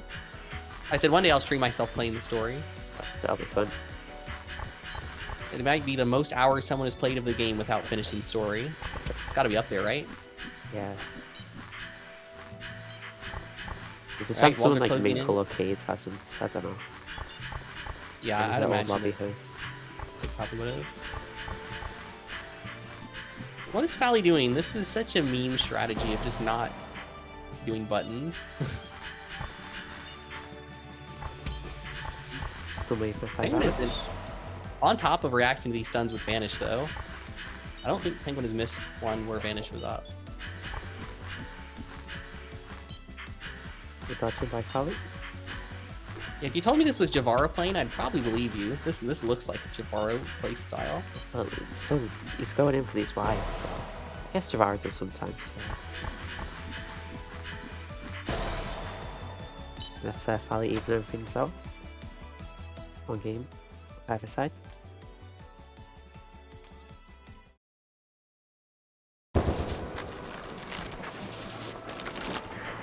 Yeah, this is a best of 5, right?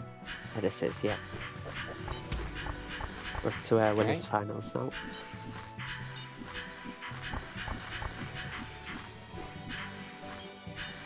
Probably just retreating to the wall. Now going in.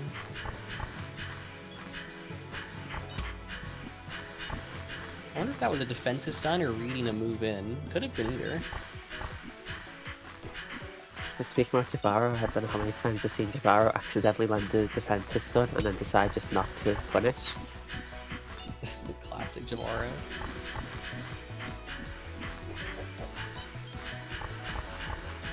I don't know how many times have we said Javaro in the stream. Like, how long has he been gone and we keep saying his name constantly? Yeah. How is he always relevant? I saw people mention me on old Waiting on You stream. I was surprised that I would get mentioned at all. Because when you said that I played Sun because it reminded me of Pyro, but it's actually demo. I don't know TF2, I'm sorry. Yeah, but it's still funny that people would remember that about me and mention it on a stream. I thought it was kind of a funny fact, because I can't, someone who doesn't know TF2, I cannot imagine a similarity between them. Well, the similarity is basically that Sun has no direct bullets and has to like do indirect offense, and Demo Man's the same. You very rarely will just attack people directly. You'll kind of guide people into your damage. Okay. The way Sun will. That's why it's similar. No one hard to We're 1-1 in this. Penguin's still on top of that. Oh, punishes the dead zone by just pressing basic. He's learning. Once you're in the main strats. That's RNS bosses don't typically just go up to you and press basic out of nowhere. I don't think so anyway. Maybe they do. I don't think so. It's been a while since I've played RNS though. Fally? What are you doing? You know, I've seen strats where people will sit still to make me think the game has gone AFK and then suddenly attack me. I mean, sometimes it's okay to stand still, like if you just want to wait things out. It's a different game, but in Smash Bros. For the Wii U, when Corrin was originally released, her counter was really, really strong. So what people would do is join a match as Corrin and pretend to be AFK, and then wait for the opponent to use like their strongest attack and then press counter for an insta-kill. I have seen that clip, or one of them. I like with Ganondorf, I think, where he did the Warlock punch. Yeah. And that game's 2 stocks as well, so that's like half your game gone already in one interaction. Yeah, it's a goofy little thing people would do. Right. The walls. Oh, Penguin did not vanish out of that stun. That was like the 4th or 5th basic that hit Penguin in the end.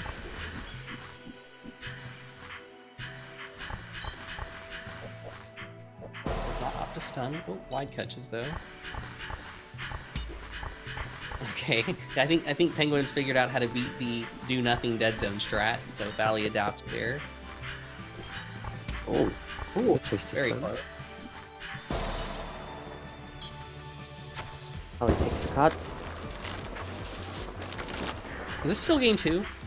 This is game 3. We're 1-1. I'm not sure I can stay the whole tournament if all the games are this long.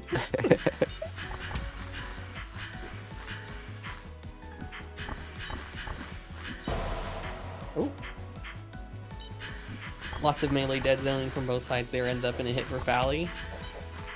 Fally rolling in and doing nothing for like 3 seconds. Maybe this is the map.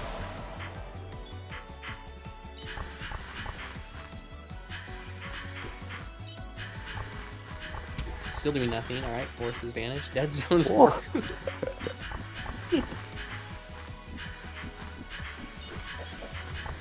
If you want to see one of the saddest sets ever, you can go watch Moo or Dawn, whatever people prefer to call him these days, against J Feather in, I think it was the round or the Swiss tournament. Oh, did Jay just play Mega Aggro? Yeah, and Dawn hates fighting against that, and Jay just held in and pressed wide non-stop. Oh, gosh. The complete opposite of this match, where Fally is opting to not engage for many parts of it. Oh, gets the stun there, though, and takes the game. That's it, one. Yeah, Aldy, you are correct. I was just trying to describe it to a non-TF2 player, and I'm aware you can just hit pipes. I was actually known for my pipes back in the day. I used to play in UGC, Highlander in 6s, although I played Scout in 6s. I see. I'm responding to people in the game chat. Yeah. Alright, probably get a bit more aggressive posture this game here. Good stun.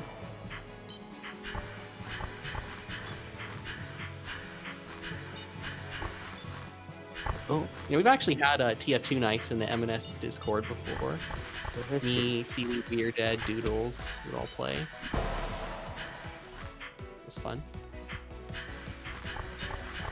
Oh, nice cornering there by Fally.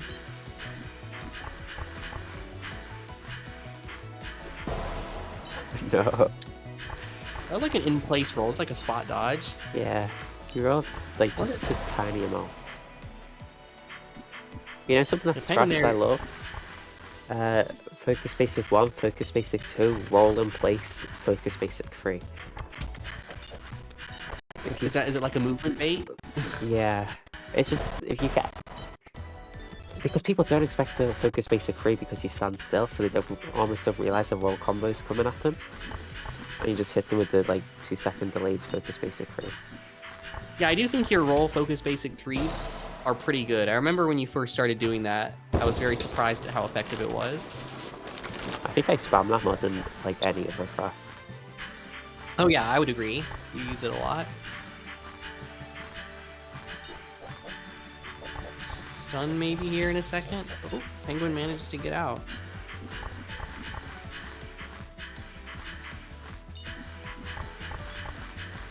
It's when it's frost as well, like delaying your Focus Basic so the other person isn't sure if it's like going to be a 3 or if it's going to reset into a 1.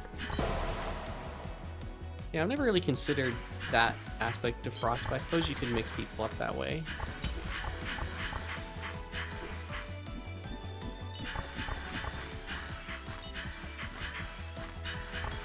This is quite the long set.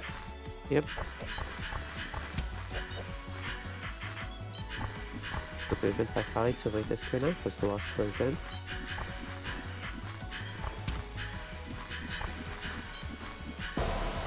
Now goes to win-loss, but Penguin's gone avoids that for now. It's gotta be frustrating as Penguin to have been in this game for this long and have 0 hits. Yeah. Stun here? Oh, doesn't even need it. I really like Fally's use of basic there, using Focus Basic 1, then Unfocus Basic, then Focus Basic to just get like a bunch of rarely direct hits at Penguin so suddenly.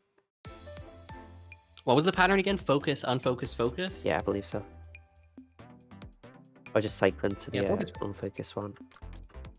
Focus Basic 2 is kind of bad, so that makes sense. It has its uses. It's a bit more situational. Yes. So we'll move on to losers with AC vs Aldy. Yeah, we had this matchup in winners, and it was quite close with AC taking it. We'll see if Aldy's able to take it this time. Although it is approaching 3 in the morning for Aldy.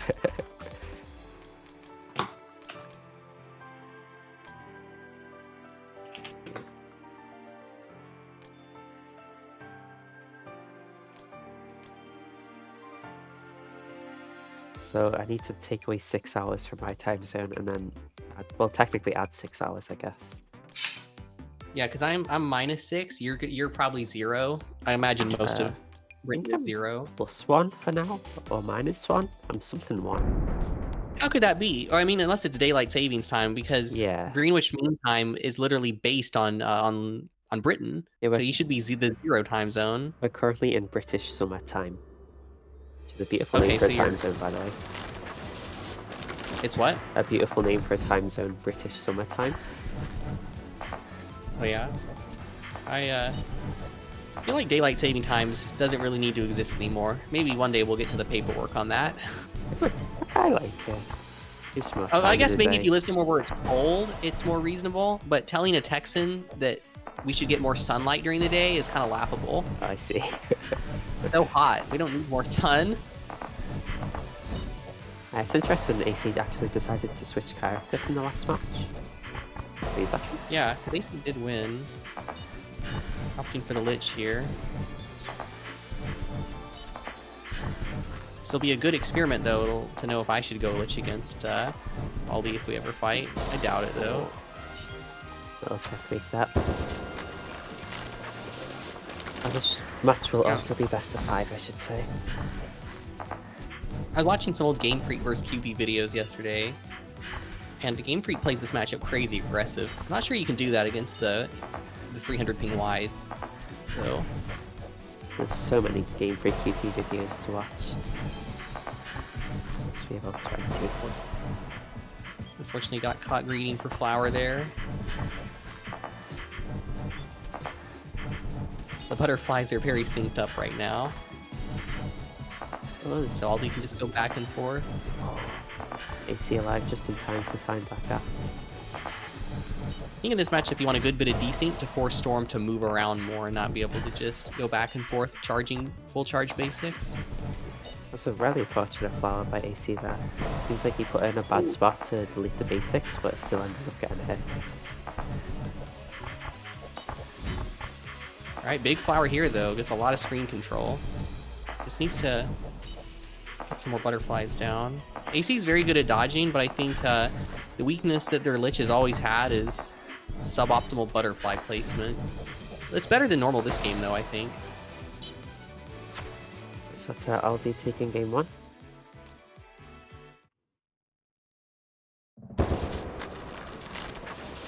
Alright, AC decided to stick with the Lich. Oh, it gets meleeed. Unfortunate.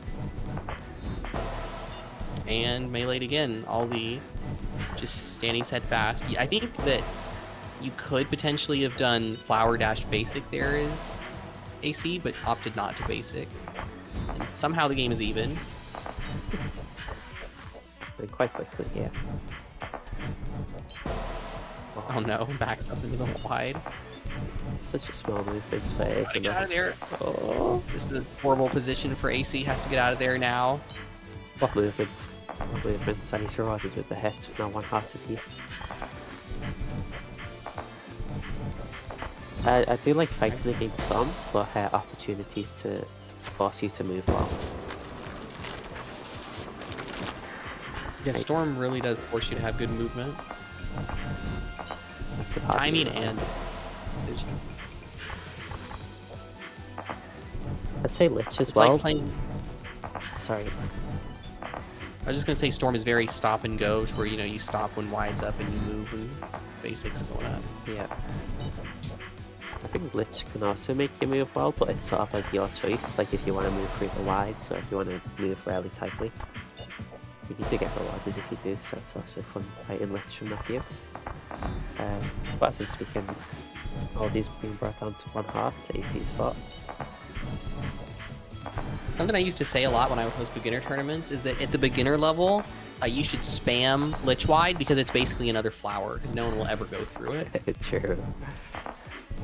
I think at beginners, maybe they didn't realize as well that it's only the white part that's dangerous, so it looks a lot scarier than it is. Perhaps, yeah. There's a fortunate flower placement that AC has to use to stay alive, but regardless, still a pretty strong lead here, 3 hearts to 1. I don't know if I've ever seen an entire flower outside the walls before. That's crazy. Yeah, it's a good spread of butterflies from AC this match, actually, as we said before. Yep, and it takes home the victory. AC takes the game. That's one game either side.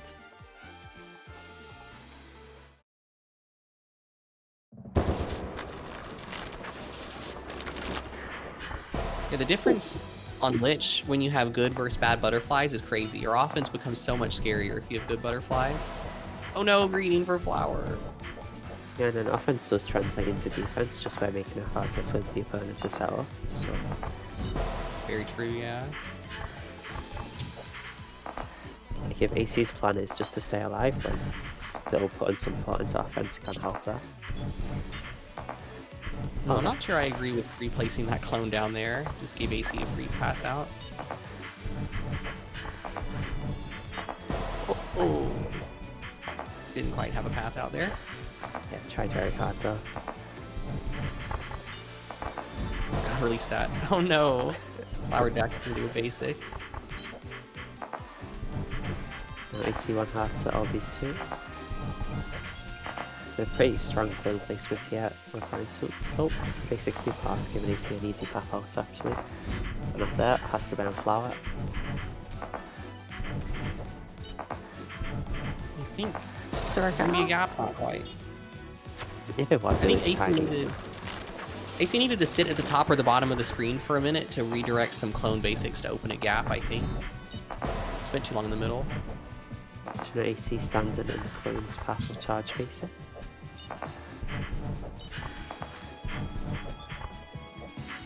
I'm going for a pincer attack against Aldy. Oh no! Yeah, we've seen a lot of failed flower greed this game, or this set from AC. You gotta commit. Release the flower. Aldy staying quickly, so butterfly does get hit, and another hit as he runs out to a better space. That's all of a sudden, AC taking the lead. Oh, this is a pretty strong setup, yeah. AC. Maybe going into that setup on purpose so he can get the flower there, because he needs a save, I don't know. AC! A wide gamble? Yeah, I had to go slow there because of the wides and ended up getting trapped.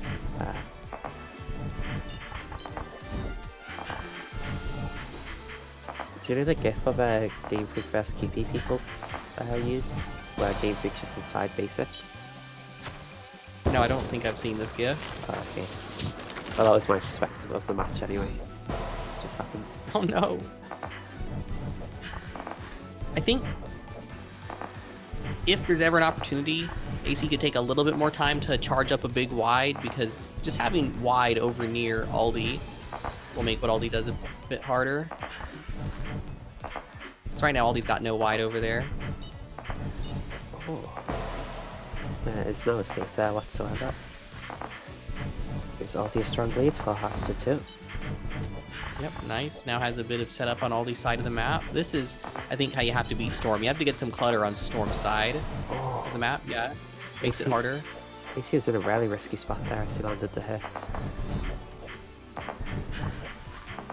To be the big swing.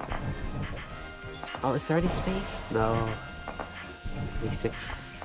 Not divergent in time. Oh, AC on 1 heart. I think AC needs to commit harder when these flowers happen, because you get a lot of invul in his Lich. You can just run in, but AC is respecting Storm space and staying back, I think, too much.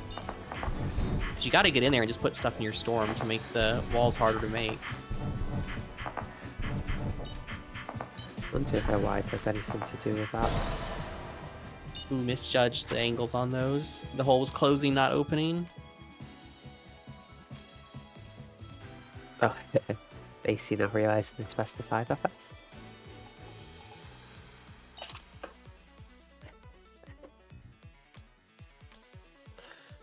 AC's got another chance at life. Switching to Hood. We'll see. Oh, Hood. Alright, let's see how this goes. Bit of a midlife crisis for AC maybe. As his years are coming to an end, he uses Hood. Try and extend them for now.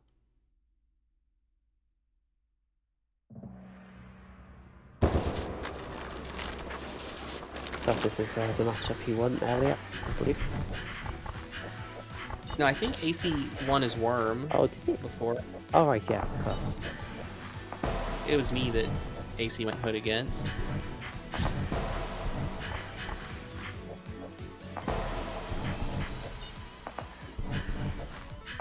I can see this really going either way, because, you know, if the storm is off, you can easily bonk on Hood, but at the same time, Hood's not really able to move and create the setups that she wants with the storm's stage control. And also melee. Lol. Aldy really getting in there that game with a lot of melee. We'll see if AC decides to play more defensively this game.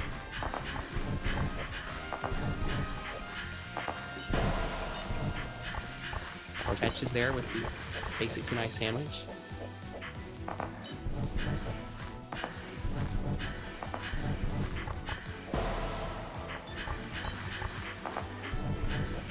The stronger cards for AC so far. Very strong cards. There's Aldy down to 1 heart. Good vanish. Manages to get out of that tap basic. It's a good clone placement here, but AC Patience moves slowly and gets out the way.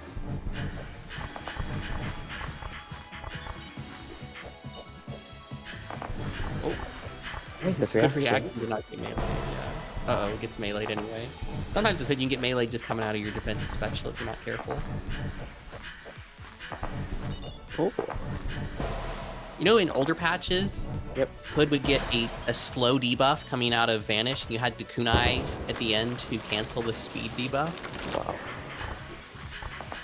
Was that just like a move speed note, or...? I don't know the technicalness of how it worked. I just know that you would be really slow coming out of Vanish. Okay. Whereas now I think she gets a movement speed boost in Vanish.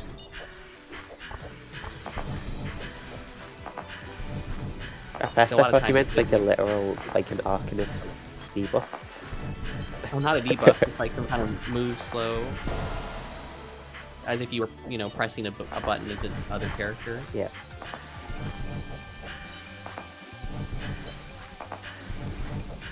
AC opting to not place kunais for a minute there.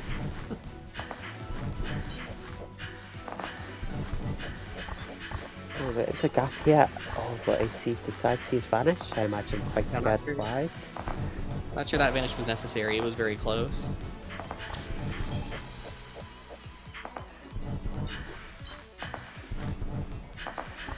It's a very good clone position for Aldy here. Aldy probably should have just kept holding wide to prevent that movement, but opted to keep pressing basic instead. Yeah, maybe just expect AC to make such a movement. Very well done.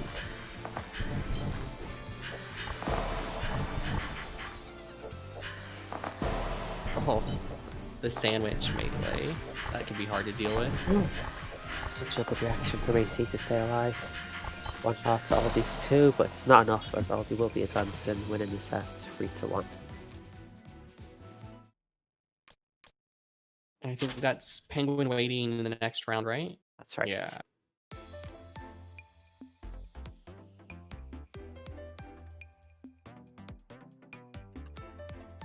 So this will be our losers finals coming up.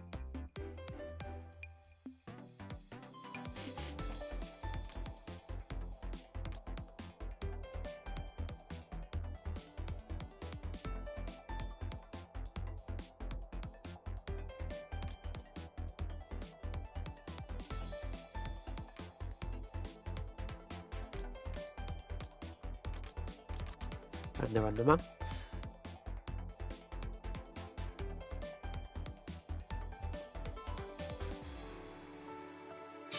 Oh, sorry, I was reading a message. You get in there?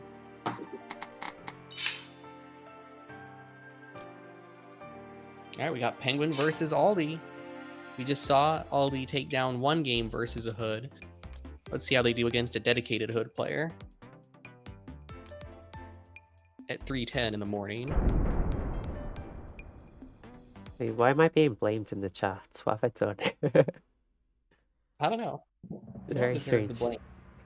You're one of the unsung heroes of the M&S community. Thank you. hosting tournaments for a while now. MNSDB, the YouTube channel, the stats, the Jabara number, so much fun stuff. Appreciate Illegal people caring dodging, about that illegal stuff. dodging. Penguin was on top of a basic for a while there on my screen. This seems to Opting happen a for lot. Sun. I agree with this. I think Sun is pretty decent into Storm, and especially if you want to ping Shi's back, this is a pretty good way to do it. Yeah, I think Penguin has recently struggled a lot against Aldy when he's played the Redwood. I guess this is a response to that.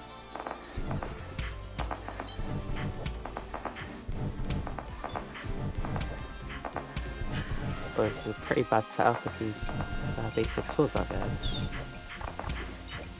Oh, Penguin's got a lot of space to work with. Goes for some diamonds, but Aldy runs in. By Dispel to avoid any melee shenanigans. Oh. Yeah, this is a matchup, probably the only one in the game, debatably, where regular basic is better than focus basic on Sun. Almost every matchup you want to focus basic, but this one, regular basic's better because it forces Storm to move quicker and stop charging basic her own. Because with focus basics, you can just like back up a little bit and still be charging. Yeah. I think another strength Sun has in this matchup is a lot of the time Storm's really good on the post-hit invuln moments, but his Sun, if you just spam triple focus basic and hide inside it, it's quite hard for Storm to punish that. So it gives you a bit of leeway in that moment. Uh-oh. Base had to use Dispel there. Would you say Sun has the advantage in melee in this matchup?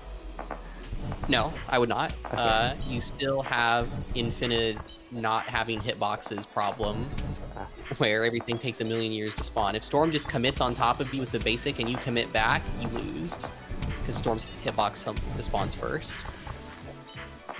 Sun melee against Storm has to be very counter melee oriented. You have to read when Storm is going to press and then get out of there. Yeah. Or have Storm overcommit by trying to melee you on an existing basic, but just an even fight 1v1, Storm should take it. It's a even game to start. One card to piece. Oh. Good tap diamonds.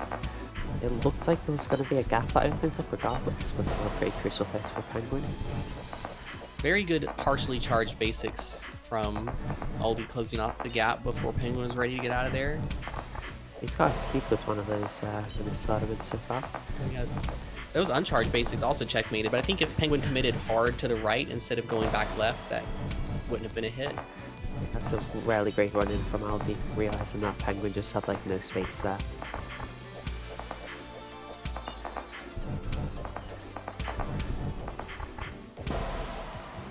Honks the waffle. Yeah, Sun, one of the characters I think you're most likely to hit something going backwards against. Yeah.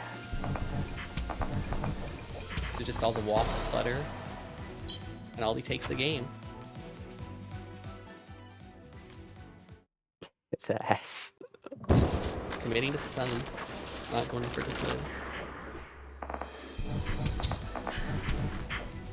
Yeah, I think maybe more diamond spam would be in order. I'm not seeing much diamond spam from Penguin this game, and, you know, call it cheese if you want, but Storm's DS is pretty long cooldown. If you can catch a moment where Storm's not paying attention to run through instantly and get diamond spam, it can work pretty well. Aldy does like to spend like a lot of time at long range as well, I think, so Yep. it'd be especially effective, yep. Yeah, tap diamonds though, so diamonds are going to be on cooldown. Needs to go up, yes, correct recognition. It's a bonk. 4 hearts to 1.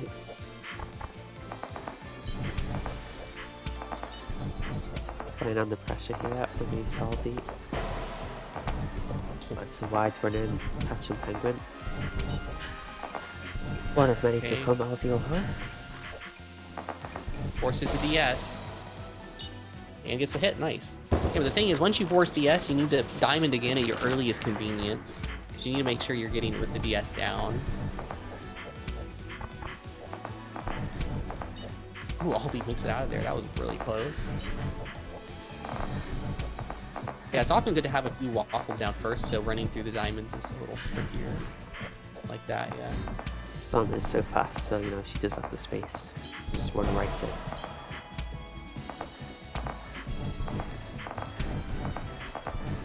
I gotta get out of there. Good movement by Penguin, not getting trapped. Yeah. It's all a last minute decision. It seems like he changed his mind first going right then left. You're on the diamonds. You gotta go down though, Penguin. You gotta go down. Oh, Yep. has to use the spell in the end. But I can't. Aldy drifts into the waffle. Here come Penguins the diamonds. got another 4 heart to 1 lead. This time seals out flawlessly. Very strong game too there, only losing 1 heart I believe. Alright, let's see if Aldy can make an adjustment. Probably should have held wide there with how much Penguin was moving, but probably was not looking at Penguin. Oh, the melee in the corner. Forcing the dispel. If you can force dispel without a checkmate setup as Storm, you're really happy, because then your checkmate can be true.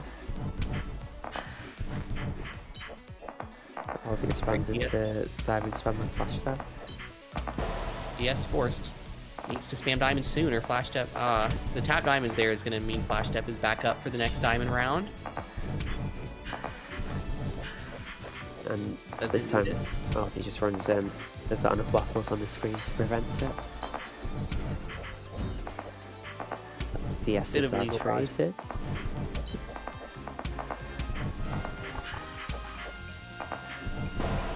Oh, I think sometimes what I like to do with diamonds is do one shallow wave and then do a deep wave after. So if they try to run through the second wave, they'll just get hit by the shallow one.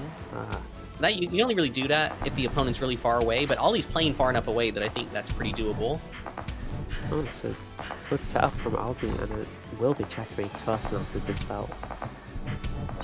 Flashed up, also forced, so we've got good opportunity. Oh, that was such a good opportunity for a hit. Still gets it. When Storm's behind the waffles like that and you start spamming diamonds, it's actually quite tricky for Storm to get out with that fast move speed.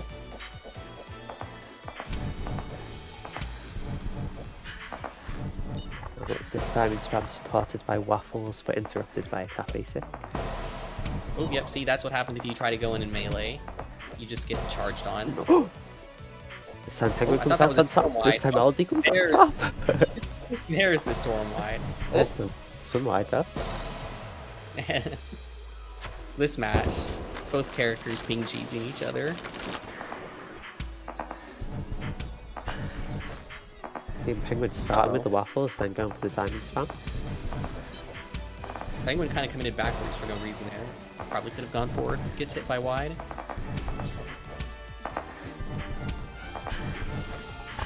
And the diamonds. Again, Penguin's doing a good job there, like just supporting his diamond spam now. That was so evil. There was no way to dodge that. Oh my gosh. Oh no, again, decides to tap diamond. If you're going to force flash step, your next diamond probably shouldn't be a tap. Alright, flash step forced. Oh, is that tipper? It is, but Aldy recognizes just in time. Yeah, Storm pretty tipper resistant. The high move speed means even slowed Storm is pretty fast. And wide gets rid of the debuff at any time. And Penguin 1 heart to Aldy's 4, the opposite situation of both cards in last game. Oh, I'm not really sure what that was, but Oh, it's just a gets a tap hit. diamonds. Forces out the flash step. Ah, Yep, is that wide? I Yep. guess. Alright, That's, game for Aldy. Aldy going up 2-1. Fally's got it. Whoops. My 2 slowed me down. That's my excuse. We got Penguin again trying to melee Aldy and losing out.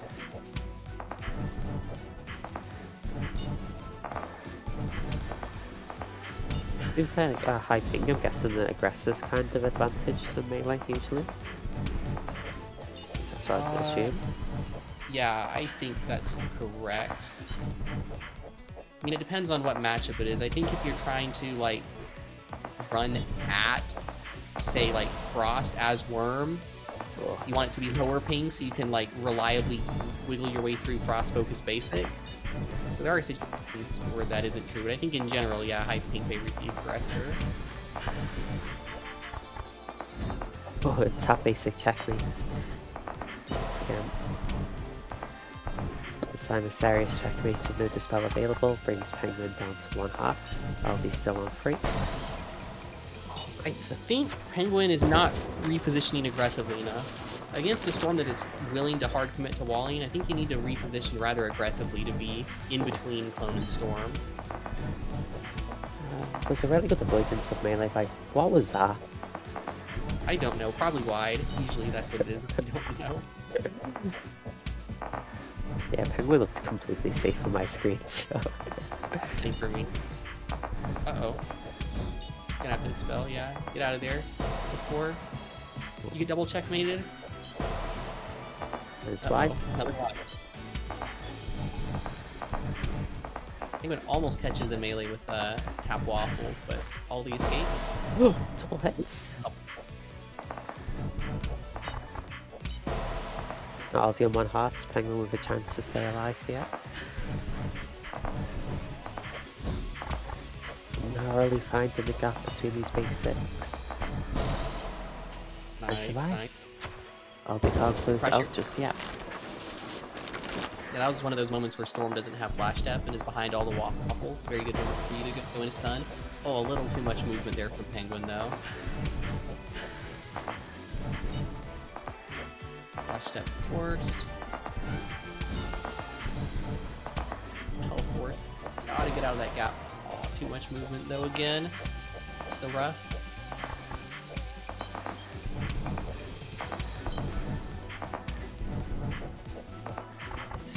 Finicky position from both sides, really. We're positioning himself well to aggress. Both DSs now back up. I actually disagree with that timing of spamming diamonds. I think Penguin needed to go up a bit to get out of the setup and then start spamming, but it didn't get punished for it. Wide bonk from Aldy. Penguin needs to go down right now. Oh. There we go. No wide to catch. Now 2 hearts apiece. Penguin still a chance. Bring us to game 5. Diamond spam. Oh, Penguin in a terrible position but stays alive. Aldy can't capitalize in time but gets the melee hits. Penguin on just 1 heart. Could be tournament life. Could be the heart to take us to game 5. Aldy recognizing the typical spell in time as they're brought down to 1 heart. Gotta move. This is not the position. Okay. Recognizes and repositions. Well done. A very bad spot for Penguin. Has to use the spell. Aldy staying at a long range, putting Penguin in a terrible spot who survives just by the narrowest gap. Walls closing in. You need to play really safe here as Penguin because you have no dispel. Yeah. There You is. have no dispel. You need to play different than when you do. Yeah. Penguin diamond dashed into a corner, into basic, giving Aldy the set 3-1, bringing him to grand finals against Fally, which I believe was the Unbound 2 grand finals. Yeah, that sounds right. Funny repeat of history, I guess. Well, we have seen this before.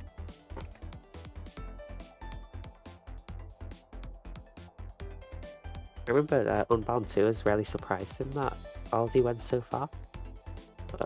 Now I don't think people are so surprised, really. Is anyone else from that time still playing? I've seen Cherry quite a lot. Who else? Who played in Unbound 2? There was Tome, there was Rin, there was Sophia, there was Fally, there was Itu, there was Cherry, there was Aldy, there was Carving Chaos. I think it's just mostly Cherry from them that still play. Right, looks like they're on the mat. Yeah. I wonder if Fally's gonna go Frost again. They played Frost every match, so Then maybe you'd assume.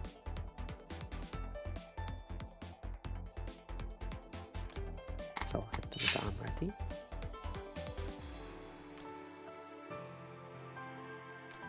Okay, Fally played depth off stream.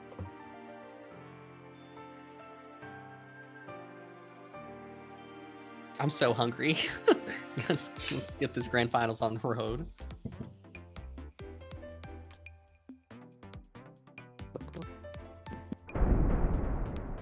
This past grand finals without AxemJinx in it for quite a while.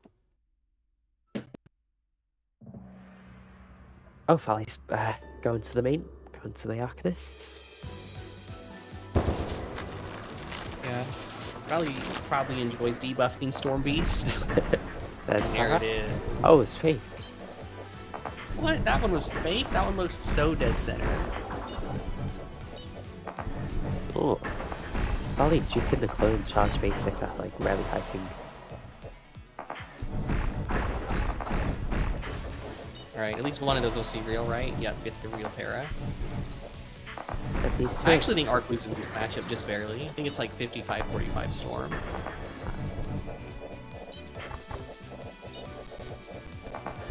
Do you remember when Horai used to argue Arcanist was the best character in the game? Oh yeah, I do. I wonder what Horai thinks now with Fally's reign, probably feeling pretty smug about that take at this point. Even though I do not believe Arcanist is the best character in the game, or even second best. But maybe my takes are just outdated. Ooh! Basic just at the very... Oh, what interaction? Basic at the very edge of clock hitting Fally as Aldy is clocked outside of clock. Time stopped with flash stepped out of the way. That's strange. Like, two things that are very weird happened at the same time in one interaction. I brought one heart apiece in our first card. Oh, Aldy fell for the bait, just getting counter meleeed. Those are not the two debuffs you want as Aldy, but still gets the first hit. Ooh! Juking the clock a high ping. Very well done. Probably doing the classic barely step out of clock wide cheese. It's very hard to react to, one of Arc's most unreactable things.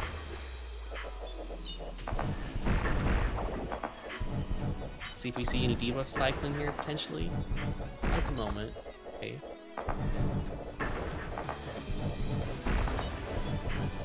See one cycle. Guess Fally just going for the cycles where it's safe. Oh, just if it gets out of the clock. I work with the temp, so... Fally, Aldy forced to move under this moon, gets hit by wide, I believe.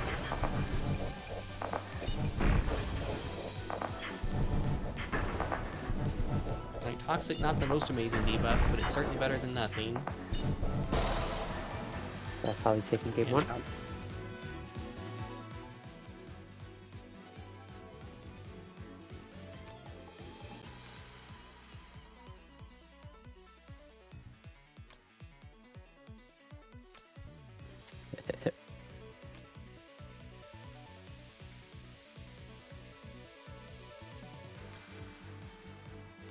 Yeah, very serious business in Squiggle White 8. The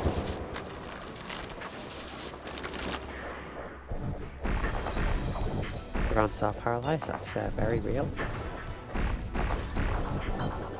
Fally cycles back to the good debuffs. Forced to clock though. It is convenient that the best debuffs are all right next to each other, so you can cycle for them. Para confused slow. Yeah, I think those are usually the best three. I think against characters like Sun, Mini is in the conversation for being better than some of those, but I think all around, slow, para, and confuse are the best three. As the walls close in, Aldy's fast to be hit underneath that moon. Oh no, Fally tries to juke a melee basic on the clone, but Aldy just opts to hold wide instead. It's a good clock, but not needed, so Aldy's hit by moon again. Cycles back to para to try to get one, but Aldy dodges it. You're actually really caught by this wide. Can't find a way to move, I guess. Look at that wide prison that Fally is in. Oh gosh. Fally cannot move. But Aldy walks into the moon. Again, cycling back to the good debuffs. I'm trying to point it out because I'm not sure people realize how often Fally does this. Yeah, it's not something I really pay attention to, actually. It's a paralyzed start, that's real. Fally has told me that he believes suiciding for debuffs can be worth it, so I wonder if that was an intentional suicide for the para. Could be. Although it was not this matchup, it was Lich. Where snowballing is more of a factor. Somehow lands death toll. So Aldy charging basic underneath moon. Fortunate error. But regardless, brings Fally down to 1 heart. Still having only taken that 1 hit. Fally's ability to debuff Storm at this ping is kind of incredible. They get the chance for the out of clock Timetsamps punish that. Yeah, you don't see that too often, but we have seen it twice this set already.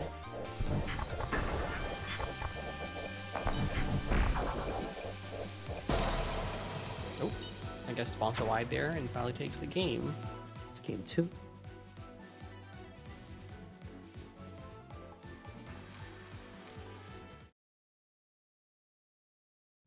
Alright, seen a Frost switch. Now I've got an excuse to put Frost on the top 8 image.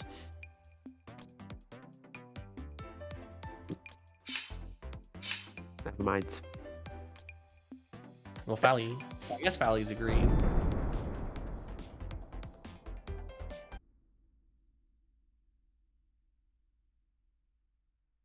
Alright, sticking with the art, as per Aldy's request. Not a good round start position, but manages to run away with Storm's high speed. Lock. 60 buffs, but I don't think the moon will be here in time. Yeah, Fally actually mistimed the basic a bit. It got eaten by clock. Ah.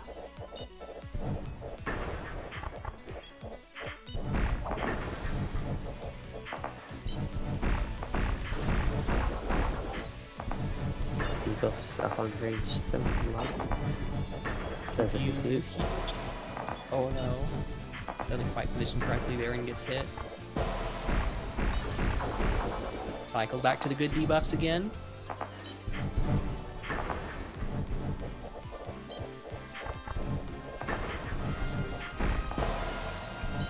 Presses debuff on top of clone, very risky. It's punished immediately. Lock very close to connecting, but not quite. It's very strong wide pressure, is just met by a flash step of Aldy, who still gets hit. Aldy was just sitting still for a while, not wanting to interact with the wide. Right after the 2 wide hits that catch him, take the card.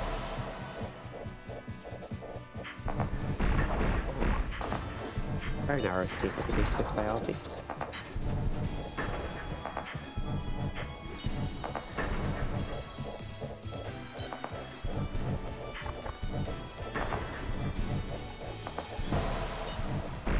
Another wide hit. Now paralyzed. Not ideal. Here comes the moon. Cycles back to the debuffs again. Fally really does do that all the time. And gets many debuffs. Effectively a suicide there to get them, I guess. Very driftful position. All these decisions to hold wide, they're very good because Fally had to sidestep the basic. There's a miniature against Storm. Should be very relevant. You know, Storm wide still works just the same as mini though. Not very different. Oh, gets the clock. This should probably be it. Unless Aldy moved this with no hit. Yeah, and there we go. Fally takes the tournament. It's 7 out of 8 tournaments for Fally. We'll squiggle away anyway. So maybe we come to expect it, but very well done, of course.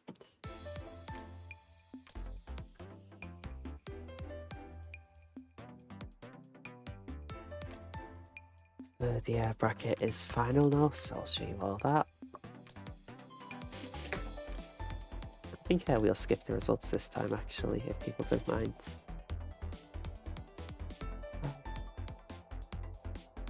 It's all right. It was a long tournament. I'll just say thank you everyone for coming, of course. This will be the last tournament from me for a little while, as I start to get quite busy.